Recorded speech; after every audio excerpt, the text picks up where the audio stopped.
Jay, you just want to repeat what you just said then for everyone. That's fine. No, I kind of want to hear the facts I just said again. I was amazed. I was amazed how Coke have got their lid on the side where you're going to drink it from, and their logo is directly in front. So when you put it down, it's there. Well, it's very See smart. what I mean? Do you think every can does the same thing? No. Well, evidently not. We've had this discussion before. But Coca-Cola cans, every can's manufactured They're the leading same the way game. because they're smart. Yeah. Yeah. Just funny that you decided to drop that fact literally just as we pressed record on this. Well, I had a sip. And It gave you the intelligence about the Coca-Cola can all of a sudden. I think we're going to have we're going to have a list of things that we're going to end up starting this podcast with. I can't remember what it was last week, but it was something just as random. Random facts. I think there was one where you guys were just literally just talking about monster flavors. What we wanted to start. Yeah, we were just talking about what we drink. I mean, it's swapped this week because you're normally the one with the Monster and you're normally the one with the water or the Coke. I missed out on the coffee today, man. That's why I'm not as caffeinated as normal. Yeah, I had my 3 this morning. What was it you were saying earlier? You have like a funny coffee shake. Did you hear what he has in his shakes? Yeah, so now I have a protein shake, but I'll put coffee in it. So instead of putting regular water, I'll just mix it with coffee. Okay. And then with ice. Coffee in the protein shake. Coffee and protein All shake. right. Yeah. Banging. Why not? Why don't they just create a coffee-flavoured protein powder? They have started to, yeah. Oh, who? Which company? I can't remember. No, so there's some where you can get it like powdered form, but even now, I think even like Starbucks and stuff like that, some of the brands they actually come with. You get the ones in the cans. Yes. We're basically giving all these lot free pub. But anyway, Give them free pub. I'd give Starbucks enough for my money. They get like the ones in the cans that you get from supermarkets. Now they get them with protein in it. Ah, yes. And I've seen them. They're the bottles in the fridges in the stores, in there, and they have like 25 grams of protein on the front, like most other protein products that you see. Yeah. You bringing it up, J-Dog? Are you trying to find It's becoming a thing now. Yeah, sure. Coffee protein shake powder. Yeah, there's tons of that. My protein do it. Yeah. I don't know. It doesn't surprise me, to be fair. It doesn't really beat though of good old flavoured protein powder, like a chocolate or a strawberry or a banana. Have you ever tried it, though? I haven't, but I've tried a lot of coffee, so I know what that tastes like. But yeah, no, I prefer the flavoured. You boys had a good weekend anyway? Had a good weekend? Yeah, it's good. It was very good. We got to watch Crown Jewel. Yeah, hot off the heels of another Saudi pay-per-view. Saudi UFC the weekend before. Saudi WWE this weekend. Yep. The end of Riyadh season is upon us as we move forwards, onwards and upwards. I watched it in Devon this weekend. You did. I was down on the coast. Apologies I wasn't local for it. It's all right. Did you just watch it at home? Yeah, I watched it at home. Well, yeah. Yeah. Well, I think JD had duties that he had to attend to, and I had family party stuff that I had to go and attend to. So I was like keeping an eye on it when it started, like just on the phone, and then I had to then catch it after at that point. So, I hope you were both in the corners of your rooms and whatever duties you were performing, watching it in quiet on your mobile phones with headphones in, ignoring everybody around you. I literally don't mind doing it. It's absolutely fine. People say that I do that a lot. In the end, obviously I had things to do when it started, but I had it on in the background. That's it. And the audio was on. And then when it was time to put little Alfie to sleep, Little Alfie. I put him up and then watched the rest. The little boy Alfie. Yeah, good man. He'll be a wrestling fan when he's older, won't he? Yeah. He'll be a TKO fan. Yeah, he will. How old is He'll he? be a podcast fan. He's 2. 2. Have you got him watching UFC yet? No. Wait until you're going to hear him when he grows up and he's going to say like, oh, I remember all the old school stuff of like the Usos, man. Oh, with the Usos and the bloodline. Yeah. That's going to be his version of like a Hulk Hogan or something when he's older. Yeah, maybe don't get him watching UFC just yet. No, I don't. That's fine. Well, him hitting me enough is enough, right? 3 years old, he'll have you in a sleeper hold. I've had my Instagram like taken over a couple of times where I see kids doing jiu-jitsu. It's so impressive. It's so impressive. Like literally like little boys and girls who are probably like 5 years old getting people in arm bars and stuff. It's I'd like to get him into a martial art for sure. Yeah. Yeah, just for self-control because he hits a lot. Yeah. So he needs to control that. But he's young. It's so a good when he gets a bit older, that might be a thing. It's a good discipline thing for them to learn though early. Yeah. It adds discipline to them as well. I learned Taekwondo when I was a child growing up. Yeah. Look at you now. In my single years. You're a dangerous man now, Jado. Yeah, so it all works. All right. But yeah, look, amazing weekend we've just had though. Lots going on the WWE front. Indeed. To be fair, this week. So we'll probably kick off with that, and then we'll head into some UFC to finish off. Should we start with a bit of news first? Just a bit of random news. Sure. What's a bit of company news that's kind of come out over the past few days.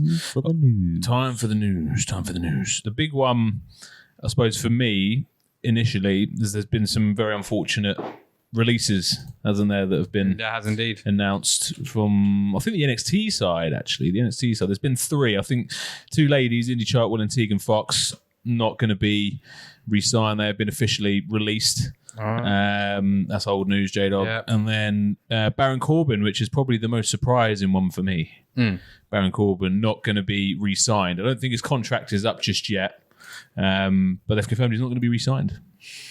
There we go. Maybe he's going to find success elsewhere. Well, it's an interesting one for me because he, at one point, was probably the biggest heel in the company. Yeah. He was a hated man. I mean, they used him in all the big skits. I mean, he had a segment with The Rock. He did? Yeah. I feel like he wasn't doing stuff too long ago. Didn't he have a spot? No, not this Mania. It was the Mania before, wasn't it? It was. Yeah. He had a tag team with Bron Breakker in NXT. Yes, he did. And then sort of fizzled out from then. There was talk of him going back to his lone wolf, his lone wolf character. But then next thing you know, he became King Corbin. Yeah, King Booker version 2. No. I was waiting for you to say no. There's only one King Booker. King Booker. Yes. But if you also remember, another big thing that he did is he retired Kurt Angle. He did at WrestleMania, no? He was Kurt Angle's final match, yes, at Mania in the ring, which I just thought was very disappointing. I was hoping Kurt would have fought someone a bit better than Baron Corbin for his last match, but whatever. But yeah, it's a shame. I do feel for him because, you know, he was actually one of the hottest tickets for the company at one point not so long ago. But now, obviously, he fell back into NXT. They were trying to reboot him. It didn't quite work out for him. But yeah, on to bigger and better things. I'm sure AEW will sign him. Maybe so, or maybe he just does a tour around the Indies. Yeah, I mean, there's work for him elsewhere for sure. Oh, for yeah, sure. Absolutely. So great talent. You know, but it's ultimately what he wants to do next. I mean, you know, he's a wrestler at trade, and he's very good. He is good. It's a shame. Good in the ring. It's a shame. All the best, Baron Corbin.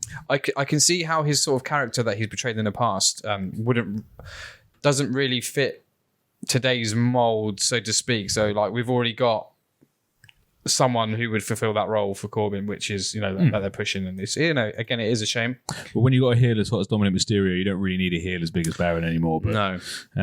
You're right there. But let's see what happens with him. Obviously, in other news, it looks like Rhea Ripley, although it looked like it was a work because on NXT, obviously Raquel Rodriguez and Liv Morgan made their way over there and did a parking lot jumping on her in the story. But turns out she's legit injured. Which is a shame because she was just getting rolling again. She sustained a fractured right orbital socket. Ooh, oh yes, I saw the X-ray floating around. Oh, did you? I think there was a picture of an X-ray floating. There around. was. I'm not sure. There was talk about it not being legit or not, but then there's, you know, there's reports saying it is legit, and as a result, she's going to be out of action for an undisclosed amount of time. So she's back on the shelf. She has been. What's the word? She's been touted to be at the European tour next year. Yeah, well, that's next year. Hopefully, she'll recover by then. Yeah, she would have recovered by that point. At least, you know, fractured orbital's not the best thing to have, but it's also not the worst thing to have in the fact that she's not going to be out of shape. She's still going to be able to work out. She's just not going to be able to take the bumps, pretty much. That's going to be the main thing. So hopefully she'll rebound quickly. It's a shame. She's had trouble with injuries over the past kind of year or so. She's been very, very in and out. And she's one of WWE's hottest tickets in the female roster. So it's a big blow for them. I think that she was building towards a Raquel Rodriguez feud. Yeah. She's a huge star in her own right. Yeah. Selling a lot of merch, getting a lot of fan back in. That's it. But she'll come back. She'll come back hotter than ever again. Time away doesn't necessarily always do you a bad thing. Actually, sometimes it's a good thing. It works. So yeah, shame for Rhea, but you know, we wish her a speedy recovery. You see, Goldberg appeared on ESPN this week. He did. Announcing the retirement match. A retirement match, yeah. 2025. Who's next, though? Cena, maybe. Not who's next. Be a quick match. Not who's next, who's last. Who's last? Who's Didn't he last? say that before? Yeah, he said that to Lesnar, to Brock, which didn't turn out to be his last. Turned out to be one of many. But yeah, I'm surprised by that. I legit thought that Goldberg's days in the ring were done.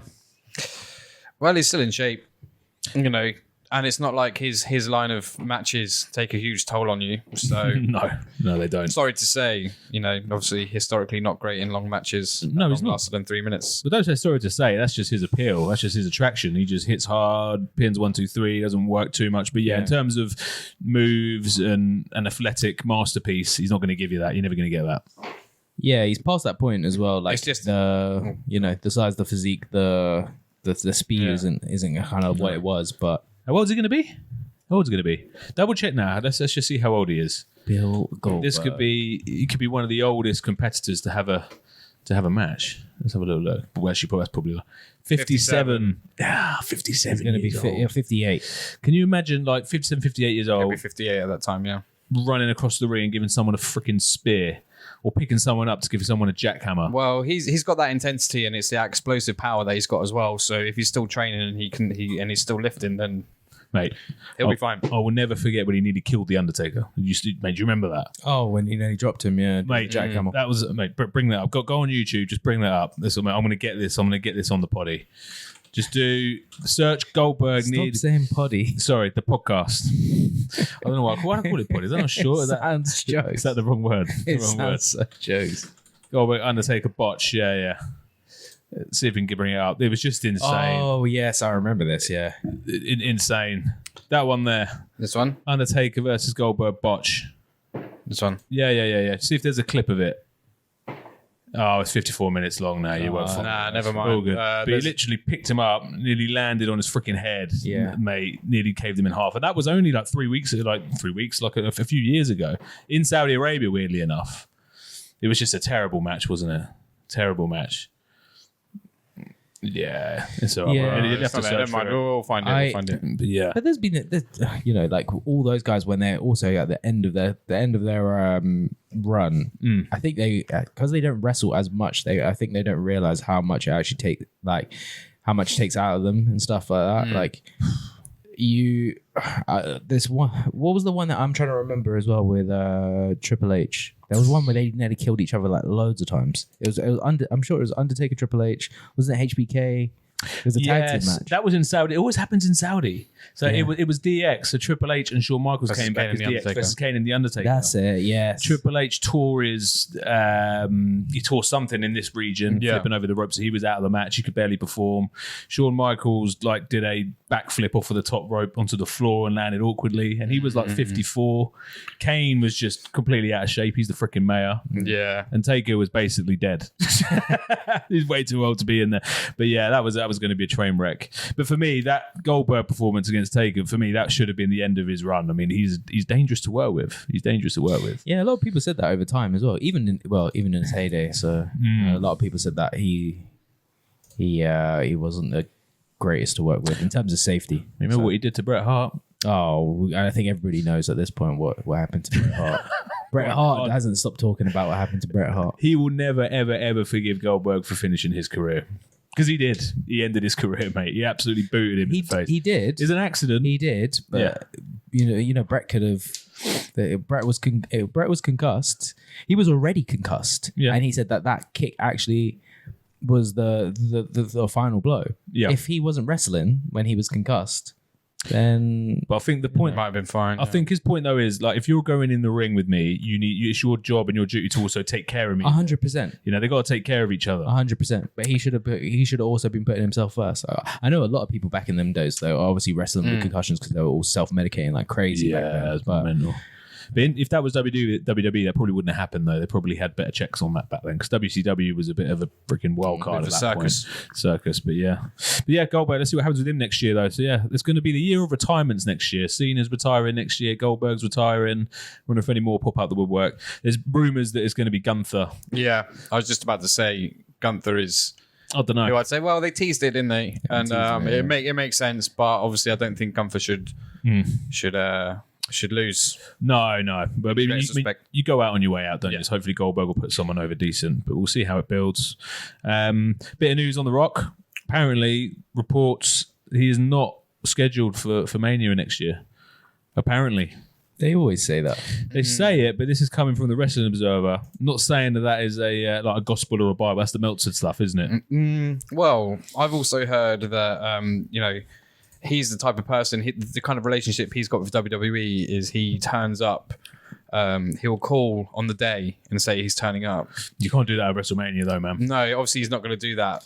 But I would say that's probably a swerve, to be honest with you. Yeah, that's what I'm saying as well, because you have to think the level that The Rock's at as well. He's got access to a flipping private jet. He doesn't have to be seen in an airport rocking up. No pun intended. Yeah, pulling up and with his bags and all that sort of stuff. He always has that thing where people are paying attention to his Instagram because they're like, what's he doing? Yeah. And then most of the time he's on the other side of the country and they're like, people are like, oh, so he can't be there. Yeah. But he's a multi-millionaire. He's just going to hop on a jet and he's just going to fly over there. He's going to do the old Taylor Swift and he'll do the old tease on his ex and say somewhere else, but then just pop up and appear perhaps. Yeah, exactly. But he did say on his ex though, don't believe the bullshit. He did actually state that after somebody asked him directly, are you going to be appearing? So look, I still think he's going to be there, but it's just come out in an official report this week. We'll see. Well, the way the Bloodline story is going, I would expect him to make an appearance sooner rather than later now. You turn up at Bad Blood. I've been begging for weeks. You turn up at Bad Blood, like you wouldn't really appear unless you would. That's my logic. But we'll see. We'll see what happens with him. Yeah, exactly. And then, I suppose a big one for me, that NXT are in the old ECW arena tonight. Tonight? Or is it tomorrow? What day is it today? The 2300 show. Yes. Tomorrow night. Yeah. That's mate. I'm excited about that. I know we don't talk about NXT a lot. NXT 2300. Yeah. And you see, there's rumors. Well, it's not rumors. It's confirmed. I think Bubba Ray Dudley's. Yeah, and Trick Williams. I think they're teaming up, aren't they, in a tag team match? Which I just think it's great. I just think it's great they're bringing some of the old stars back. I think RVD is also teased to make a bit of an appearance. Well, he was there. He was there on the NXT before. Yes, last week speaking with Ava. Yep. Yeah, I don't know. You said Bubba Ray Dudley as well, right? Bubba Ray. Yeah, he's actually competing with literally he's teaming with Trick Williams. Who are they up against, J-Dog? Ethan Page and Rich Holland, I believe. Ethan Page and Rich Holland. Yeah, tag match. They're like defending like the honour, aren't they? Yeah, brilliant. Dawn Marie. Absolutely. Yeah. Rob Van Dam's also going to be attention. Francine, Dawn Marie, and more. But yeah, I just think it's brilliant. I think it's a great idea taking it back to the old arena. Do you remember the last time that WWE were there? Did an ECW special? Was that the Cena match? It was, that was a time recent. Yeah, that was insane. when they kept throwing your shirt back. Yeah. He threw it in the crowd. They just chucked it back 500,000 times, man. That was such a hostile environment for him. Imagine that. Imagine going out into that. Like, how can you even perform properly in that? I'd still like to lean into it, don't you? I'd still like to see Paul Heyman not making maybe a physical appearance or a video appearance at least. He needs to, man. I think it would make sense. NXT in its own right now, as who came out and said, whether it was Cody maybe, who said that they're not, you shouldn't consider them as a developmental brand anymore because they're themselves in their own right, which I believe is true. And I'm definitely going to tune into more NXT as the weeks go by as well. Yeah, man, mate, they put out a good product now. HBK is obviously leading that. He's done a good job with it. But yeah, I just think it's great that they're going back to the arena. I think it's it's a good thing. Pays a bit of respect to what it once was and ECW. And yeah, hopefully Paul Heyman rocks out. Hopefully, yeah, be good to see him. But yeah, kind of that's all the news. I guess the backstage news a bit more. But obviously the biggest news is coming out of what's happened at the weekend with the pay-per-view. Yeah, exactly. Here we are, Crown Jewel, Saturday evening. Crown Jewel. It was a... what would you give it out of 10? Personally, I really enjoyed it. I would say... So I know we're kicking off with ratings immediately before we've looked at it. I'd say an 8. You give it an 8? Yep. Okay. Strong 8. What about you, AJ? Some things that I didn't like, but... I'd give it a 6 or 5.5. Ooh. Flipping out. I've got some notes here as to why I felt that way, but I don't know if you want to wait until we get a little bit further on. But it's up to you. I'll meet you boys halfway. I've gone with a strong 7. Okay, a strong 7. Probably I'll give every Saudi Arabia pay-per-view the same grade. To be honest with you, it's like it looks great on the outside, but just not actually too much substance. I'll say that I get what you mean. Like a beautifully looking cake, but then you cut into it and take a bite, and it doesn't taste that it's a good. bit dry in the middle. That's it. Yeah. I get what you mean, because in terms of like, it's just kind of continuations of the existing stories. They're all like, we were saying maybe it's a little bit of a build, obviously working into Survivor Series, but it was kind of just a flow of everything that was already happening. But I will say that I think that over the years, the Saudi shows have got better in terms of the crowd. Yes. So the crowd was really, really bad when they first used to go. Yeah, do you remember people didn't look entertained at all? No, you had like all the princes and stuff. They would just stand up in the front row, and their backs are literally to the rope, to the camera and stuff like that. Most of it just talking amongst themselves, didn't they? Now it actually seems like there's actually kind of a bit of a crowd kind of thing going. Like they were kind of they were emulating a lot of like the chants that they would like that normally happen in kind of like the European countries, the US countries, or whatever. But like it was good to see that they were involved. Definitely. They were a lot more kind of engaged in the show. So that's the thing that I noticed, to be honest. It sounded a lot more like the international crowds we've come to hear over the past year. Yeah. So it's like the French crowd, the German crowd, the English crowd when we were there. To be honest, I think they've all just taken inspiration from the English crowd. I think we started that. I think the European crowds in general are just on a different level. I think like the French crowd was different to the English crowd, but they kind of have they have the same level of energy, but I think just the things that they would do are a little bit different. That French crowd was mad. Backlash in France, that was insane. They set the bar. Yeah. They set the bar with that one. The Cody and Styles match. And they could not get through. I mean, the whole match they were just chanting. El Phenomenal, man. Yeah. El Phenomenal. Yeah. Insane. That was wicked. They could barely do their promo on the SmackDown the day before. They couldn't even speak. Because when you could see the camera bouncing up and down as well. Mental. That gives it such a huge hype. Oh, mate. And it makes crowds want to compete, and that just brings the buzz. It adds to the atmosphere as well. Adds to the atmosphere. And then it really emulates across the television as well. Yeah. If you're not there. And that's. But I completely agree with you, though. The Saudi crowd this time around, probably the hottest Saudi crowd, which I was going to mention, probably the hottest Saudi crowd out of all the pay-per-views there's been. They've done so far. Definitely. The most invested. They were loud. But they switched up a bit because when they first started doing the Saudi Arabian pay-per-views, they had it in a big stadium, but they've enclosed it a bit more now. It's in an arena, which again, I think adds to it because they're closer to the ring. You can see more of them on the visuals and you can hear them. So yeah. Much better. And less royalty at the front, like you've already said, always helps. But I like the whole arena. I thought the set was really good. I thought the intros were brilliant. All the packages to introduce the pay-per-view were good. And then, the matches. I mean, it kicked off big, didn't it? Yes. It did indeed. The 6-man tag.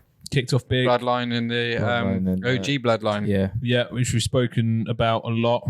Obviously a massive build. This story just continues to evolve. Massive pop for Roman. Yeah.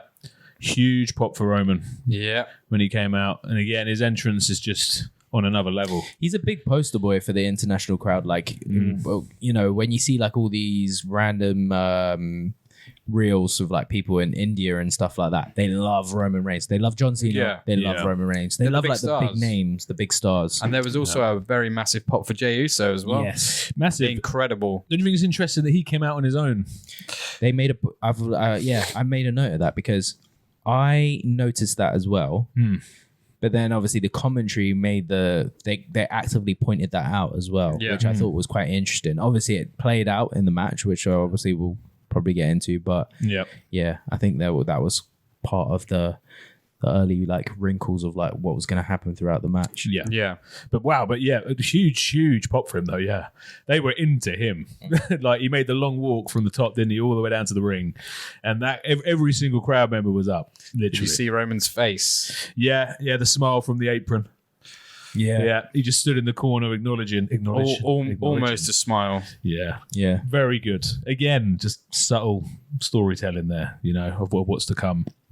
And then the original, obviously the new Bloodline came out, their entrance, I think they came out first. But I think it ended up with, because we were speculating about this moment about who was going to compete, ended up with Solo, Fatu, and Tonga. Tama Tonga, Jacob Fatu. That's it. Of course, Solo, Sikoa. And Sikoa. Obviously Tangaloa, not part of the bout, but was still ringside. But I thought the in-ring action was good. Again, just slow, storytelling throughout the whole thing. The entrances combined to 20 minutes. So the entrances took up most of the match. That's actually longer than a few matches that were actually on this card. Yeah. Because I actually went back and I had a look at this. Like there was one of the matches. I can't remember where I was watching. I was having something to eat, and then I looked down. I'm sort of like just scanning, watching it, and then I look up and I'm like, "Whoa, that was over quick." So I started taking a note of some of the times, and like you say, that entrance it was insane in comparison to some of the matches. It wasn't the most action packed. I suppose match of the night, because there was plenty more, but just the storytelling and what that offered was really good. I suppose the biggest takeaway from it, which was very surprising, was obviously the finish, in that Reigns took the pin. I kind of half expected it. None of us predicted that. No, none of us predicted. And we predicted it a lot. Yeah, I would predicted a lot. Obviously, as the match went on, it makes sense for Solo to win. Yeah. The pin over Reigns is huge. It took him 3 Samoan spikes to do it, all be told. But he got it. He got the 1, 2, 3 on Reigns. He did. So that just puts him in another light. Yeah. But if you think now, over the past year, Solo Sikoa has had pins on John Cena. He's had pins on Roman Reigns. He's had pins on Randy Orton. He's had pins on AJ Styles. He's gone over on 7 world champions. 7 world. That's a great stat. 7 world champions. 7 world champions. No. Yeah. So, even though he's also taken a few losses recently, Solo's a big man now. Well, yeah. Sure. Yeah. He's definitely in line for acknowledgement for sure. Nice pun there, Jadal. Very, very good. But like, what did you make? Because I know that we spoke about it before when we were saying they were obviously slow rolling the fact of Jay coming back into the fold with the OG bloodline. So obviously they showed that kind of contention between Roman and Jay in the ring. Like he wouldn't tag him in. Yeah, I mean, there was a part where Roman put his hand out and he tagged in Jimmy. Yeah, it sort of shows, it's Jay showing that he's not the boss of him. Well, it's a broken family, isn't it? It's still a broken family. I think is the picture that they're trying to paint out of the back of the match, which even leads into Zayn.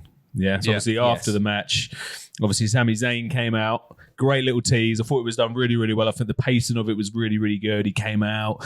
Is he going to hug Solo? Is he going to join them? Is he going to stick with the OGs? You just don't know. But then he ended up going and just doing a belly to belly. And it was good the way he executed that. It's really good. Yeah. I thought he was going to go in for the hug. I ain't going to lie. Yeah. I thought he was going to go in and hug him up. But so I suppose that really, it doesn't, I suppose, show where his loyalties lie, but it's a good development in that you don't quite know where he's at with everything, but he's definitely not with them. So good finish. And I think the picture out of the back end of it was Reigns obviously took the loss. They took the loss, but it's a split. It's a broken bloodline at the moment. Broken original bloodline. Yeah. They're not all on the same page. It's a wreck family. Yeah. Basically. Sami gave Roman the Muay Thai kick to the face. Yes, he did. By accident. By accident. Oh, yes. Was it by accident? Was it not by accident? That was a great little story you put up on the reel this week on the socials for that. Nice song to match it. Yeah. First song that came to my head, weirdly enough. Yes, really good. So we'll see. And I suppose into Raw, that led into Raw. I think they've invited Sami Zayn to SmackDown this Friday to see Roman. So it'll be a Zayn-Roman face-off, I guess. We'll see how that develops. But it did the job. It did the job to advance it a little bit. Yep. I'm just praying for now the official War Games match to come together for Survivor Series, which we'll get to down the line. But good match. I suppose that leads us into the women's match, Fatal 4-Way, Belair and Cargill, Jackson and Legend, Sky and Sane, and Green and Niven. Did you watch the match in full? Because I know this was the one we're probably least excited about just because of the build. I would say I was probably putting Alfie to bed at this point, but I had it on downstairs. I did rewind back the sort of mid-match. It's an easy one to get up and leave for a toilet break after you've just watched the bloodline unfold. I get that.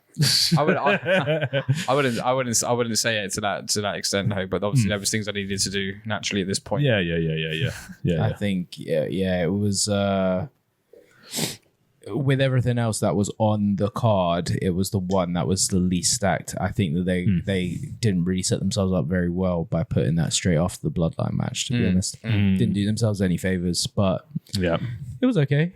It wasn't bad. Like that was another one where the commentary was again pointing out some differences on the entrances of Bianca and Jade kind of coming out out separately. So I noticed it obviously on when it was happening with the OG Bloodline. Yeah, I thought it was strange that they mentioned it again for this title. So again, like you say, we were kind of talking about that a couple of weeks ago.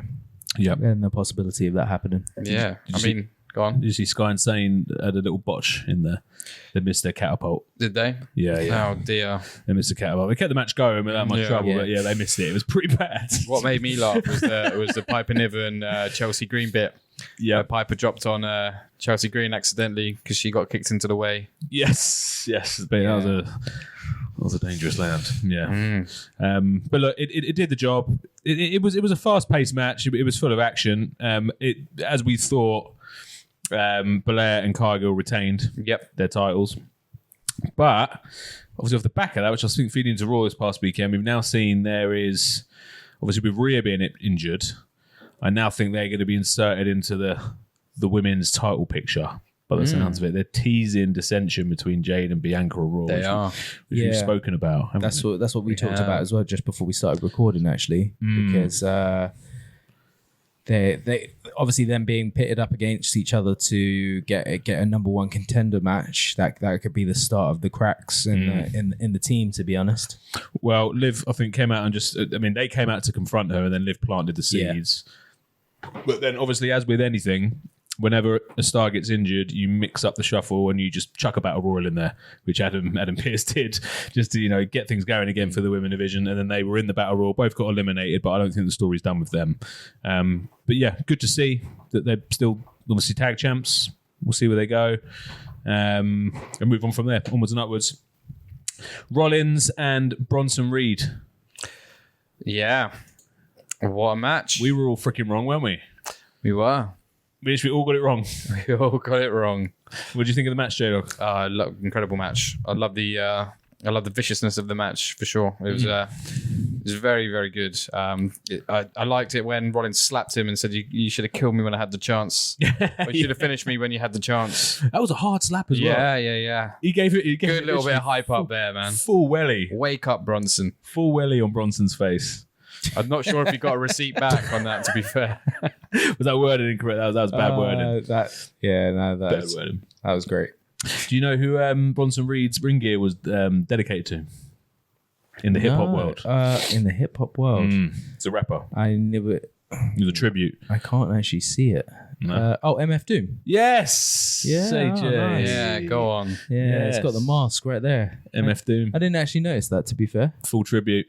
Yeah. Now that I'm looking at the picture. How could you not notice that, AJ? Look at all the flipping colours on it. No, to be fair, because, it's MF Doom. All those bright colours on that black canvas. It's mainly because of obviously he's got his mask right there on his stomach, but I was looking at the bit above, like the colours. Yeah. He was looking a bit below, really, wasn't he, AJ? that handsome gut, man. But he moves for a big man. Bronson Reed, he does well. The way he does the tsunami, it actually looks terrible to be landed on by him, man. It's the way that he just doesn't even hop. He kind of just leans off the end of the turnbuckle and just his whole weight. It's not. But charisma, not charisma, I suppose stamina is there as well. I mean, he's been involved in some high profile 20-minute plus matches recently. But he's gone all the way and he still looks good. But yeah, just a brutal match. They both beat the fucking shit out of each other basically. Was the way it went, which is as we thought it was going to go based on the rivalry so far. The pace was good. Yes, the pace was good. Yeah. Like you say, the intensity as well. Yes, the match didn't actually last very long. That was one of the matches that I mentioned when I said about it didn't last. Yeah, but it kicked off very quickly. Yeah, I think they handled it quite well. Yeah, they were straight into it. They wanted to. I think Rollins just jumped out the ring and charged him straight away as soon as the match began. Then he didn't even get to the ring, Bronson. But look, it was a good match. Like I said, it was a lot of fun to watch. Probably one of the better matches on the card for me. And Rollins had to hit, I think, several stomps. I think about three or four. Yeah. 3 or 4. The fourth one was the one off the top rope. Yeah, the super stomp. And I think he stomped him into the stairs and that cut the top of his head, didn't he? Yeah. Blood Cut from his forehead. Cut his eyebrow. Which actually, that looked legit to me. That didn't look like he It bladed was there. legit. It was Yeah, legit. that looked You like could he see the actually impact. freaking planted his head into the steel steps. But yeah, it was a good way of, I suppose, giving Rollins a win, but still made the Australian Bronson really like a viable main event guy. Yeah. So it works both ways. Good booking, I think, good direction. And I don't think this is over yet, as we saw at the end of Raw. Bronson just came out and destroyed everybody in that main event, didn't he, at the end of Raw? You had Sheamus, you had Priest, you had Dirty Dom, which I don't think took anything, and Rollins, but Bronson just came he was out. hiding outside the ring. Yeah, he just came out and ruined everybody. So I think that feud is still ongoing, onwards and upwards. But yeah, fair play to Bronson, definitely a main event guy. Liv Morgan versus Nia Jax. So I was right. I'm just going to say my prediction was right. But you said Bliss. Well, Bliss? I said Liv Morgan, sorry. Well, I said in the Crown Jewel. I'm just going to can you just acknowledge me on this? I'm acknowledging you. Both of you acknowledge me at this, please. Both of you acknowledge the fact that I was right for both the Crown Jewel title matches. Well done. I said this would be the one that's got a dirty finish. The main event would be clean. Okay, that's fair. Yeah. That's absolutely fine by me. I think that there was Can no. you both tell me you acknowledge me, please? I think that there was. I've already said it, I'm not saying it throwing any ones up. Go on. That was the part of the reason why I gave this card a 5.5 or 6. Like when I actually look at it, it was one of those things where all of the outcomes so far, and even as we get further on, they just feel a bit, they just feel like they're in favor of like the favorite person to win or the current champion to win, or in that scenario, obviously they're both champions, but they're pushing Liv Morgan like on a different level. So it's like She is good though. She's great. She just injured Rhea. Well, yeah, storyline wise, but just I suppose her presence, her in-ring ability, and her charisma, her promo work.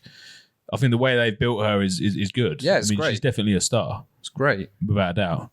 But I know what you mean about the results. I know what you're saying. We saw a tease of a cash in as well again. Yeah.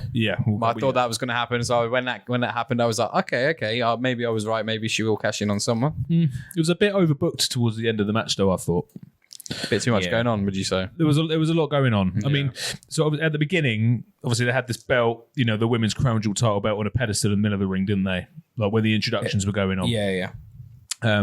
So I think these matches have been designed to really now propel this Crown Jewel Championship annual event, which I think is what it should have been about. But I just think that it was just, in my opinion, I just think it was a bit too overbooked towards the end. Like you've already touched on, J-Dog, Tiff coming out, teasing the cash in again, didn't quite happen. It's kind of stuff we've seen before. Yeah. Rodriguez got involved, stopped her from cashing in, and then obviously they took out both women. But yeah, a win for Liv Morgan, albeit a dirty win. She got the win, Crown Jewel champ. I think the crowd really wanted to cash in, didn't they? The Saudis they were hoping for it. Yeah, it would have been a special moment. It would have, but having a cash in before the Crown Jewel title is presented and ruining that match. Yeah, in retrospect, really wouldn't have happened. I don't think. Yeah, unless it was afterwards and she cashed in. So, well, but even then, it would tarnish whoever won anyway if she went for them. If you think about it more, obviously, the way it ended is the way it ended. Yeah, that's it. They could have booked it for the end of the match. I wouldn't have been too angry at that. They couldn't have done it at all, to be fair. And I would have, that would have been fine. Well, Triple H came out to give the honours at the end. Always good to see him again. Added a bit of weight to it. Did the whole 4 corner pose and all that stuff. Had the pyro, big deal. Yeah, Liv Morgan Crown Jewel champ. Orton against Kevin Owens, which didn't even get going. Yep. What were your thoughts on that? Chaos. Carnage. Yep. Did you like the fact they didn't get going? No. Okay. No. Elaborate, Anthony. It just did. It just didn't really get to much. Like it was sort of There was just we were like, okay, the match is going to start at some point. It's going to start. And then they get into the ring, and then everybody comes out. The security guards, the replacement referees, and then the 2 GMs come out, and then Adam Pearce, man. Yeah. Adam Pearce takes an RKO. No. and then- yeah.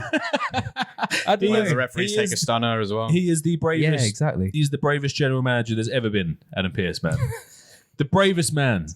Like Because he comes out and just comes out, waves the finger. He doesn't care what happens to him, mate. He's taking RKO's, been put through tables, mate. He doesn't care. And then he comes out on Raw the next night and announces a battle royal for the women. He's absolutely fine. Hasn't said anything about what's happening with them. No, You would expect something from that, but yeah, no, took an RKO. It's funny that he doesn't touch Nick Aldis though, isn't it? He only touches Adam Pearce. I thought that as well. Yeah. I thought maybe What I'm basically gathering between Nick Aldis and Adam Pearce is basically the punching bag for the GMs. Like, he's the one that gets the batterings. I'd like to see Nick Aldis and Adam Pearce go at it at some point on SmackDown as a result of this happening. Mate, main event of WrestleMania 41. He's a SmackDown superstar at the end of the day, isn't he, Randy? So yeah, seeing something on TV between those two, maybe teasing something between those two. As you've got to understand, they're both retired wrestlers at the moment as well. Yeah, they are. And I think either of them can still go, but these are the roles that they're now in WWE. Oh, it works. The GMs. It works. It's very, very good. Nick Aldis is a good general manager. I like the way he's portrayed. Adam Pearce is he's the general manager that loses all control. His show is insane, and he gets RKO'd all over the gaff. But you know what? He's trying. Can't blame a guy for trying. The fans were into Randy's entrance. Did you hear them singing it? Yeah. Wow. Yeah. Wow. Never seen that at Saudi or at Crown Jewel before. Feeds into what you were saying. Again, just a hot the crowd. crowd were very good in doing their part for sure. Amazing. I mean, I don't think they actually cared in the end that this match didn't begin. AJ cared. I didn't care personally. My only critique from that being a no contest is I would have liked to have seen a bit more a bit more to it in terms of a bit more chaotic as we've seen Seth and Bronson Reed on Raw and how they've been over the last few weeks. Yeah. Something to sort of that standard, because this is the television now we're sort of seeing. So I'm not saying it was watered down. I'm just saying more so it's just lack of fireworks, I would say. Lack of fireworks. Not a huge lack in fireworks. It was very, very good how they worked it. I think there's been tons of fireworks on this. I think that. I don't know. It was, I think there has been. Happy was Bonfire kind Night, of- J-Dog. Happy Bonfire Happy Night. Bonfire Night, yeah. it was kind of just the way that it was sealed off. Like, I thought, they went to the back. It took him in through the crowd. Yeah. Placed him on the table, and then he goes up on the. Oh yeah, sorry. No, I forgot a couple chair shots. Yeah, chair shots, carnage. Yeah, Match didn't chair even shots begin. on the back. A couple of refs through the table. Do you like the way that Kevin Owens is wearing his dad's vest? Yes, I thought that was it. Cowboy Bob Orton. Yeah. I thought that was Brilliant. great, to be fair. Nice personal touch. No, Adam. No, sorry, man. I don't like seeing Adam Pearce getting hurt. Poor guy. But yeah, even he just sort of took him out to the crowd, and then they done the spot. He went through the table. Yeah. And then I just thought to myself, I was like, okay, fair enough. And then I was sort of like, when it went back to the commentators and they were saying like, oh yeah, like the match didn't even get started, and Randy Orton's basically being carried out of here, and Kevin Owens, like he was battered, but he managed to get up and walk out. Yeah. And Well, I was there like, was okay, is there going to be more like later on? I was sort of just waiting just to maybe see if there was going to be like a backstage promo, or if like he was going to attack him. And There was, just it wasn't shown on television. It was on their socials. Kevin was laying down on one of those sort of big chests, those chests on wheels that they have, and he said that he might have broken a rib, but he got to walk out. Well, Randy didn't. It was a big spot. It was a big spot. I mean, he jumped from. It was the entrance, wasn't it? I think he jumped from above one of the entrances to go back through the tunnel to the back of the arena. to go up into the riser. Yeah, jump from. It was scaffolded anyway, and then he jumped through. Randy Orton was laying on tables. He jumped from quite a height, landed on him, end. Oh no, there we go. Look, so it was kind of in the crowd. Oh, kind of in the crowd. Yeah. But the way, So where the risers are there, where they start, so the front of the risers, and then he's on the ground. He's on the ground level. it was big impact though. That elbow literally drilled into his chest. Yeah, I mean that was serious. But yeah, I thought it was good. I mean, it just shows it's a development for Kevin Owens again. You know, I mean, the guy is now a heel. Obviously, we've been used to him being a face all year. I think this just cements the fact that he is now no pun intended, a stone cold heel, and he's probably going to take it to new levels and new heights to what we've seen before. Yeah. Which I'm looking forward to, because I think when Kevin Owens is a heel, that's when he's actually at his best. He's so good at being an arsehole, man. So I look forward to seeing that. I like to see a different kind of heel out of him now, not the typical that we've seen over the last few years. Him just going back to the same sort of thing. I want to see a bit more of a different element, and it seems that that's been shown. Yeah, well, you'd like to think. So here we go. So again, it's keeping up with relevancy as well. You know, we as an audience don't want to see the same stuff over and over again. Maybe every now and again for nostalgia purposes, as we do get we get our fix of that. I suppose under a new creative direction as well with Triple H, you'd like to think they'll do good things with him. Yeah. And ultimately, he's Triple H boy, and he came from NXT. So, he was under that era. So I think Triple H will use him well. But I suppose that cements also it's an Orton and Owens feud moving forward. Cody seems to be out of that picture for now. Might come back into it at some point. Which feeds into the triple threat for the US title. Very good match. Unbelievable match. Very, very good match. Unbelievable. And I know we touched on this last week. We were saying, we haven't really spoken about LA Knight and the US title. But these three guys, they put on an absolute freaking clinic out there, man. They did. They're in, and they didn't have long. I felt like this was the match that they said, right, we're going to give you 10 minutes. Go out there and create something. And triple threat matches are always special and they're always good fun. But I just thought this was so good. This was so good from start to finish. I mean, all three men were involved in pretty much every element of action. Yeah, some of that stuff. Yeah, off the top rope, some of them backflips, connected.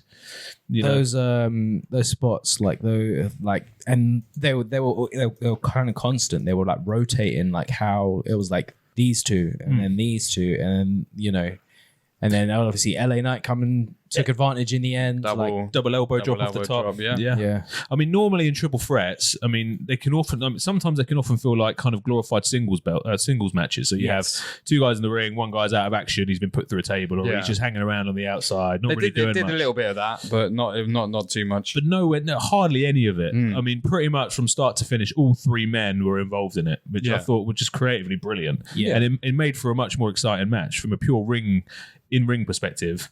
One of the best I've seen. Poor LA's Knight though. Unfortunately, the reel that I put up, him jumping onto the ropes. Unfortunately, straight into his night. Oh God, yeah. Poor guy. Mate, he must wear a cup down there. He must do, but yeah, obviously he would. That's not his first time doing that.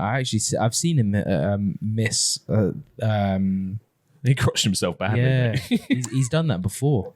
But he just came out of nowhere, wasn't he? It was Carmelo Hayes and Andrade in the top rope. He just came from the side of the camera, flew in, because he was supposed to jump on the top two ropes, wasn't he? Slipped. Oh, I mean, look, if he wasn't wearing a cup and he battled through that pain, that's a man that I respect. Because the pain in the balls is the worst pain imaginable. He's the kind of guy to turn that into a little sort of thing or a bit during the match as well. I mean, obviously he didn't then, but moving past that, he's great. But there's been a time in the past, I think it was in TNA, where he went to jump up on the top rope and he sort of stepped down a little bit, and he incorporated that into the match. Oh, did so it? The next time he was going to go up, he sort of went down again, and he was like, okay, what's going on? So he sort of sold it a little bit, right? Which for me just goes towards his charisma and sort of the knowledge of. Yeah, he paid homage to it. He knew what he was doing. Yeah, not many people have that skill in the game. But I think he's an underrated seller as well. I mean, he bumps really, really well. Yeah. Andrade's moonsault from the top rope to the floor. I mean, I thought that was one of the highlight moves of the match. I mean, both Carmelo and LA Knight were on the floor. It was just picture freaking perfect. I mean, for me, Charlotte Flair had the best moonsault in the game for a long time, but Andrade has now taken that for me. If you go back and watch the highlight, it'd be great if we could bring it up. But that was just picture perfect. But yeah, great match. LA Knight retained. He did double BFT, which we didn't think. I think we both predicted Carmelo. I think we said Carmelo. We did, yeah. Well, we were saying that, what's kind of next for him and what's going to happen. We were thinking that maybe it might be good to maybe give someone else some shine and do something else with LA Knight. But yeah, it seems like he retained. He did retain. And well, look, hopefully now this is a springboard to bigger and better things for him. But the US title is always an interesting belt because, again, it's like the IC belt. It's good wrestling, solid wrestling. Not necessarily as much about story, I think LA Knight needs some story behind him because of his promo work and his skills on the mic. We'll see who they pair him with, you know. But it was a good showing. Fair play to him. All the best for him. And then main event. Crown Jewel belt for the men. Gunther versus Cody. I'll throw it out. Yeah. Disappointing. Well, it was a good match, but the end didn't sit very well with me. To be honest with you, I thought that was a bit of a flat ending for the match. Yeah, well, I'll tell you cop out. That's what I said. Said it was a bit of a cop out. Yeah. What do you think, AJ? I think it was a little bit of a I agree in the fact that I think it's a cop out, but I think it was a very safe way for them to book it and talk about exactly what we said, which is protect both of the and not hurt both of the guys. It doesn't reflect too badly on Gunther, and Cody gets a win. It's as simple as that, really. Yeah, that's it. I think it was the smartest possible booking decision they could have made. I mean, I can't complain with it because it's done the job for me. Both champs still feel legitimate. I don't think one is better than the other. Yeah. I know it was a bit shite for us, I guess, but not as an exciting finish as we'd like. But I think it's best for business. Yeah. At the same time. Yeah. I think my problem is with this is kind of my problem with a lot of the matches that were on the card. They didn't really have as much time to work, so it wasn't kind of that slow build. There were a few things that I think they could have made, a few spots that could have gone better if it actually felt like something was gonna happen, if that makes sense. So like towards the end of the match, you know, when he goes for the Cody cutter off the top rope, and then he gets caught in the rear naked choke. It was like that could have been a lot. If that match was a bit more contested and then something like that happened and that swayed the momentum, I feel like we could have been in a situation where we're like, oh shit, like maybe Gunther does go over. Yeah, you know. Yeah. Whereas I feel like everything on this card was just very fast paced. So you didn't even really have time to even decide who you're kind of rooting for, if that makes sense. Okay. I mean, it was a methodical match. I know what you're saying. It was a methodical match between just two good wrestlers who were just trying to outdo each other. That was basically it. Yeah. That's basically it. And that's not going to make for the most exciting of matches and fast-paced matches, but it was a technically good match, which is what we thought it was going to be. I like the way that they presented it all at the beginning again. You know, that belt looks even bigger. It looked even bigger when I saw it again this time than the last time. When he put it on his waist, it was pretty much the top of his abs and his pecs that were only on show because it took up most of his torso. Yeah, it was massive. It was absolutely flipping huge. And even when I saw it, because as I was watching it, I saw when Liv Morgan posted the picture of her backstage with it, and I thought, flipping hell, that thing looks absolutely massive because she's obviously quite a small girl anyway. Yeah. And but the women's one's smaller though, isn't it, than the men's? The men's is bigger. Slightly smaller, yeah. Is it? Yeah, slightly smaller. When you look at them both, not by much. What do you reckon he was saying to him here? We're showing, just for the audio listeners, we're showing a clip. Well, I'll tell you what, let's come to this in a minute. So the finish, I mean, did you hear the crowd at the beginning of the match though?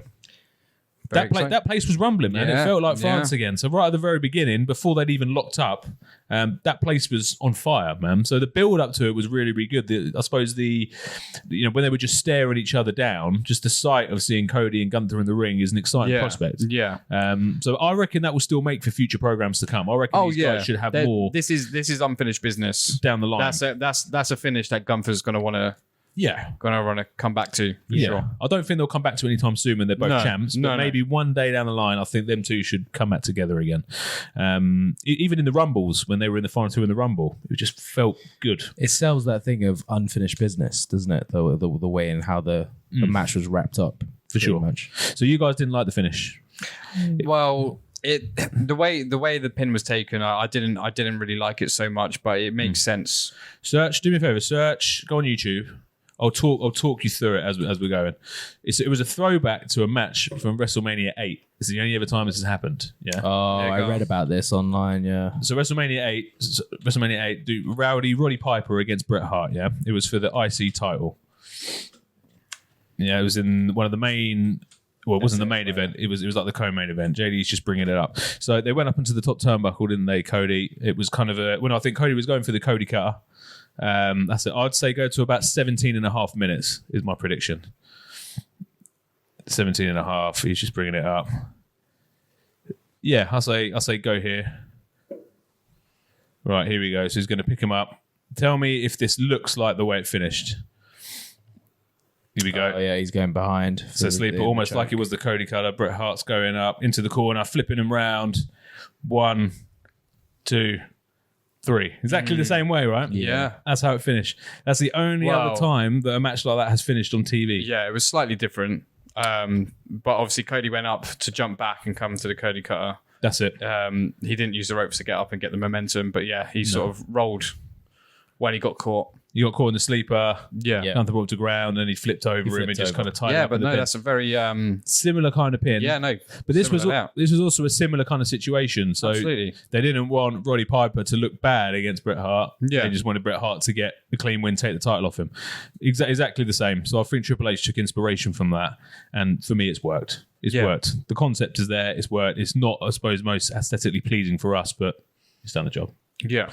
That's crazy that they did that at Mania, of all places. Like, I think that's acceptable for that to happen at a card of this level, I'd say. But for that to happen, well, obviously that was a long time ago, but for that to happen at Mania back then, that's pretty crazy. Yeah. Well, it was WrestleMania 8, though. A long time ago. It was a long time ago. Something they probably hadn't seen before. No. But again, for the newcomers, the new generation, they wouldn't have seen anything like that. No, exactly. But good booking. So yeah, I thought it was a good pay-per-view. 7 from me. I'm going to stick with. You're saying 6. You're saying 5. So we'll just call it average. 8. We'll call it average. You're saying an 8. I said 8 overall. Yeah, Strong. no, I enjoyed it. I think you're being generous, J-Dog, but it's fine. Okay. We'll let you have it. You're being very generous of it. What did you give Bad Blood? What did I give Bad Blood? That's a good question. I have to. Because if you compare Bad Blood to You said it was one of the best pay-per-views you'd ever seen. I think he said it was one of your favorite. Yeah. I think he said it was your favorite Oh, this year. of course I did. Yeah, I'll have to go back to that for podcast purposes. Check your facts. It's Yeah. mainly No, just your... I think I liked Bad Blood. Bad Blood was awesome. Yeah, it was great. But I wouldn't say this was better, so that's why this isn't a. It was relatively average. A few moments are going to be talked about in the coming weeks, but it was average. It was a card that's kind of come and gone. It was I think the idea of crowning these Crown Jewel champions is a novel concept. So did you see the clip? So after when I sent in the message in the group, and I said, did you see? We mentioned Triple H talking in Cody's ear there. He puts on the belt, and then he holds both of the belts up in the air. Yeah. There was also the backstage video where they're speaking to the princes or the sheikhs backstage. Yeah. And then they go back, and then he says, "Yeah, you guys are like Crown Jewel champion." And then he literally takes the belt off them, puts it in a cage. Hang on. No. This is a ceremony. This is a Crown Jewel champion ceremony. It wasn't a ceremony because there was nobody backstage. That's what they called There was it. nobody backstage. They got out the car. Did you see all the pyro they set off outside the place where the belts are being stored? No, There was nobody there. no, I didn't see. Oh, yeah, okay, yeah, but you're right. That was like the build up to it. They walked in. It's in the WWE experience in the middle of Riyadh. Liv Morgan looks like she's literally about to cry when she's handing the belt over, which may be a bit of like selling. But I just thought it looked bad. I don't think she was selling. I think because she's in Saudi Arabia. It's a woman's. It's a historic belt. kind of moment. So I don't think that is selling. I think that's her being legit. That she's just put in that spot on being the woman of the pay-per-view to be the poster lady for it. When women's wrestling or women's combat in Saudi Arabia isn't big. You have to think, right? When you put things into the grand scheme of things, like Cody probably held his belt for about a half hour. Yeah. She probably held hers for about an hour and a half. Yeah. They've got some nice rings though. They've got the rings. Yeah, they got the rings. I didn't rings see are that. nice. Well, Let's have a look. Have a look at the rings. Almost like a Super Bowl ring or a championship yeah, ring. Super Bowl ring. So they took the belts off them, and you're right. Jewel Triple rings. H put them into the cabinet where they're going to be stored for people to come and see, and then they'll be taken out next year. And this is another thing There you that I need to understand this because I just need to make sense of it and wrap my head around it. So we could see this match. We could potentially see the return of those belts next year. We will. And they wouldn't be defending it if they're not the champion. That's correct. You're right. So they're pitching it so it will be to see how many rings they can get. How many rings? How many rings a superstar could get. Right. So say, for example, Cody's champion next year and he wins again, he gets another ring. So it's almost like a Dynamite Diamond Ring scenario from AEW, but it's not. It's Crown Jewel. How many Crown Jewel rings? Same concept. Can you collate in your career? Yeah. They want to try and be like the Michael Jordan thing. The old school picture of him wearing all the championship rings. Yes. 6 rings. Exactly. Right. So if that will probably become something that's going to be quite an accolade if Triple H plays it right. So if you're a superstar when you retire that's got 6 Crown Jewel rings, that's quite an accolade. Yeah. And it will become who's got the most Crown Jewel rings of all time. It will just build and build and build. Yeah, it's a good concept. I guess so if you put it that way, because you can only be in contention for the title if you're already a champion. So Correct. I guess that does hold something, but it just make it about the rings. Fuck the belt. Fuck the belts. Fuck the belt. If you can't even take the belt with you, you can't show the belt off. Yeah, but you can go in and have a look at it for a glass cabinet. You can go and see it. But we can't. Well, we just have to get a flight. Yeah. Yeah, no, I agree with you. I know what you're saying. Scrap it. Make it so it's just the rings. Yeah. Make the rings a big deal, like you say. But you know what Can only be Saudis are like, champ man? They versus like to show off their, look at what we've got. Look how much money we've spent on these belts. 3,300 diamonds in that fucking thing. Oh, did you check the stat? Is that actually, because we tried to look last week, didn't we? 3,300. Wow. In both belts. In the men's belt. So in the women's belt, slightly smaller, probably there or thereabouts. So we're talking approximately 3,000 maybe. 6,000 diamonds in one belt, and I bet in the rings have got diamonds in them as well. So man, it's a lot of money they spend on it, man. It's Yeah, crazy. they quoted how many diamonds are in that ring as well. How much do you think that thing weighs as well? They probably weigh a ton, man. Yeah, they're definitely heavy. Yeah. I think Cody says it's quite heavy as well. They're great looking belts. Don't get me wrong. Like I'm not saying that they're crap, because they are great looking belts. But yeah, in the grand scheme of things, I think that will just add weight the longer the Crown Jewel pay-per-views go on. I think the more Crown Jewels there are, the more Crown Jewel title matches there are, the more weight it will add. Fair enough. But yeah, we'll see where it goes. I still don't think it's WWE's probably most ghastly belt, but it's up there. Yeah, It's up there, I'll probably say. Sorry, TKO yeah. or WWE. Oh no, man. Whoever may or may not be watching this. Yeah, I don't think it. Do you reckon it cracks the top 5? No. Do you reckon it doesn't crack the top 5 in ugliest belts? And ugliest belts. Ugliest belts. Oh no, I don't think so. It does. Does it crack your top 5? Well, to be fair, I don't think it's a top 5 belt for sure. For me personally, Top 5 ugliest. Top 5 ugliest. Is it in the top 5 ugliest? It's I'm a just belt. saying, It's a belt. Devil's advocate, Yeah. JD, when It's definitely not appealing for sure. Yeah, it's just for me, it's not really an appealing belt to carry around for sure. But we're not going to see it often. That's my opinion on it. It's just not a good looking belt, really. If I'm honest with you, not for something that you'd want to carry around, but the fact that it's behind, shiny as hell. yeah. A lot of studs in it, a lot of jewels. I don't really like the shape of it. It looks a little bit uncomfortable. Yeah, in terms of shape, Yeah. it doesn't appeal to me. Yeah. But then again, it's for Look at the size of it, though. Really. Yeah, it's huge. You see, the women's one is smaller there, AJ. If you look at the picture. ever so slightly. Yeah. You wouldn't be able to tell unless It's they're still actually big. next to each other. It's still massive. The liv is also a lot shorter as well, so maybe it looks smaller on her. To know. But yeah, no, There's some big belts that I quite like, to be fair. Like we talked about I said before how much I used to love like the world champion belt or the the gold belt. WCW belt as it was. Yes. I like the visual of it. The old UFC belt kind of reminds me of it as well. Yeah. So that kind of gives me like throwback vibes to it as well. But I've always thought that about the UFC belts. They kind of look like the WWE the old gold belts. The old one does, The old yeah. one does. Yeah, maybe took a bit of inspiration from even it. have you ever seen the One Championship belts? No. Yeah. The One Championship belts, they're massive. have As a well. look. They're bigger than the WWE, than the UFC ones, and I quite like the style of those. One champion. One Championship belt. Is there only one championship belt? Yeah. Well, they have. Sometimes they have like a Grand Prix, so they have that silver one there, but this is that gold one in the on the right. Yeah. Yeah. Again, very similar, like the all gold like design.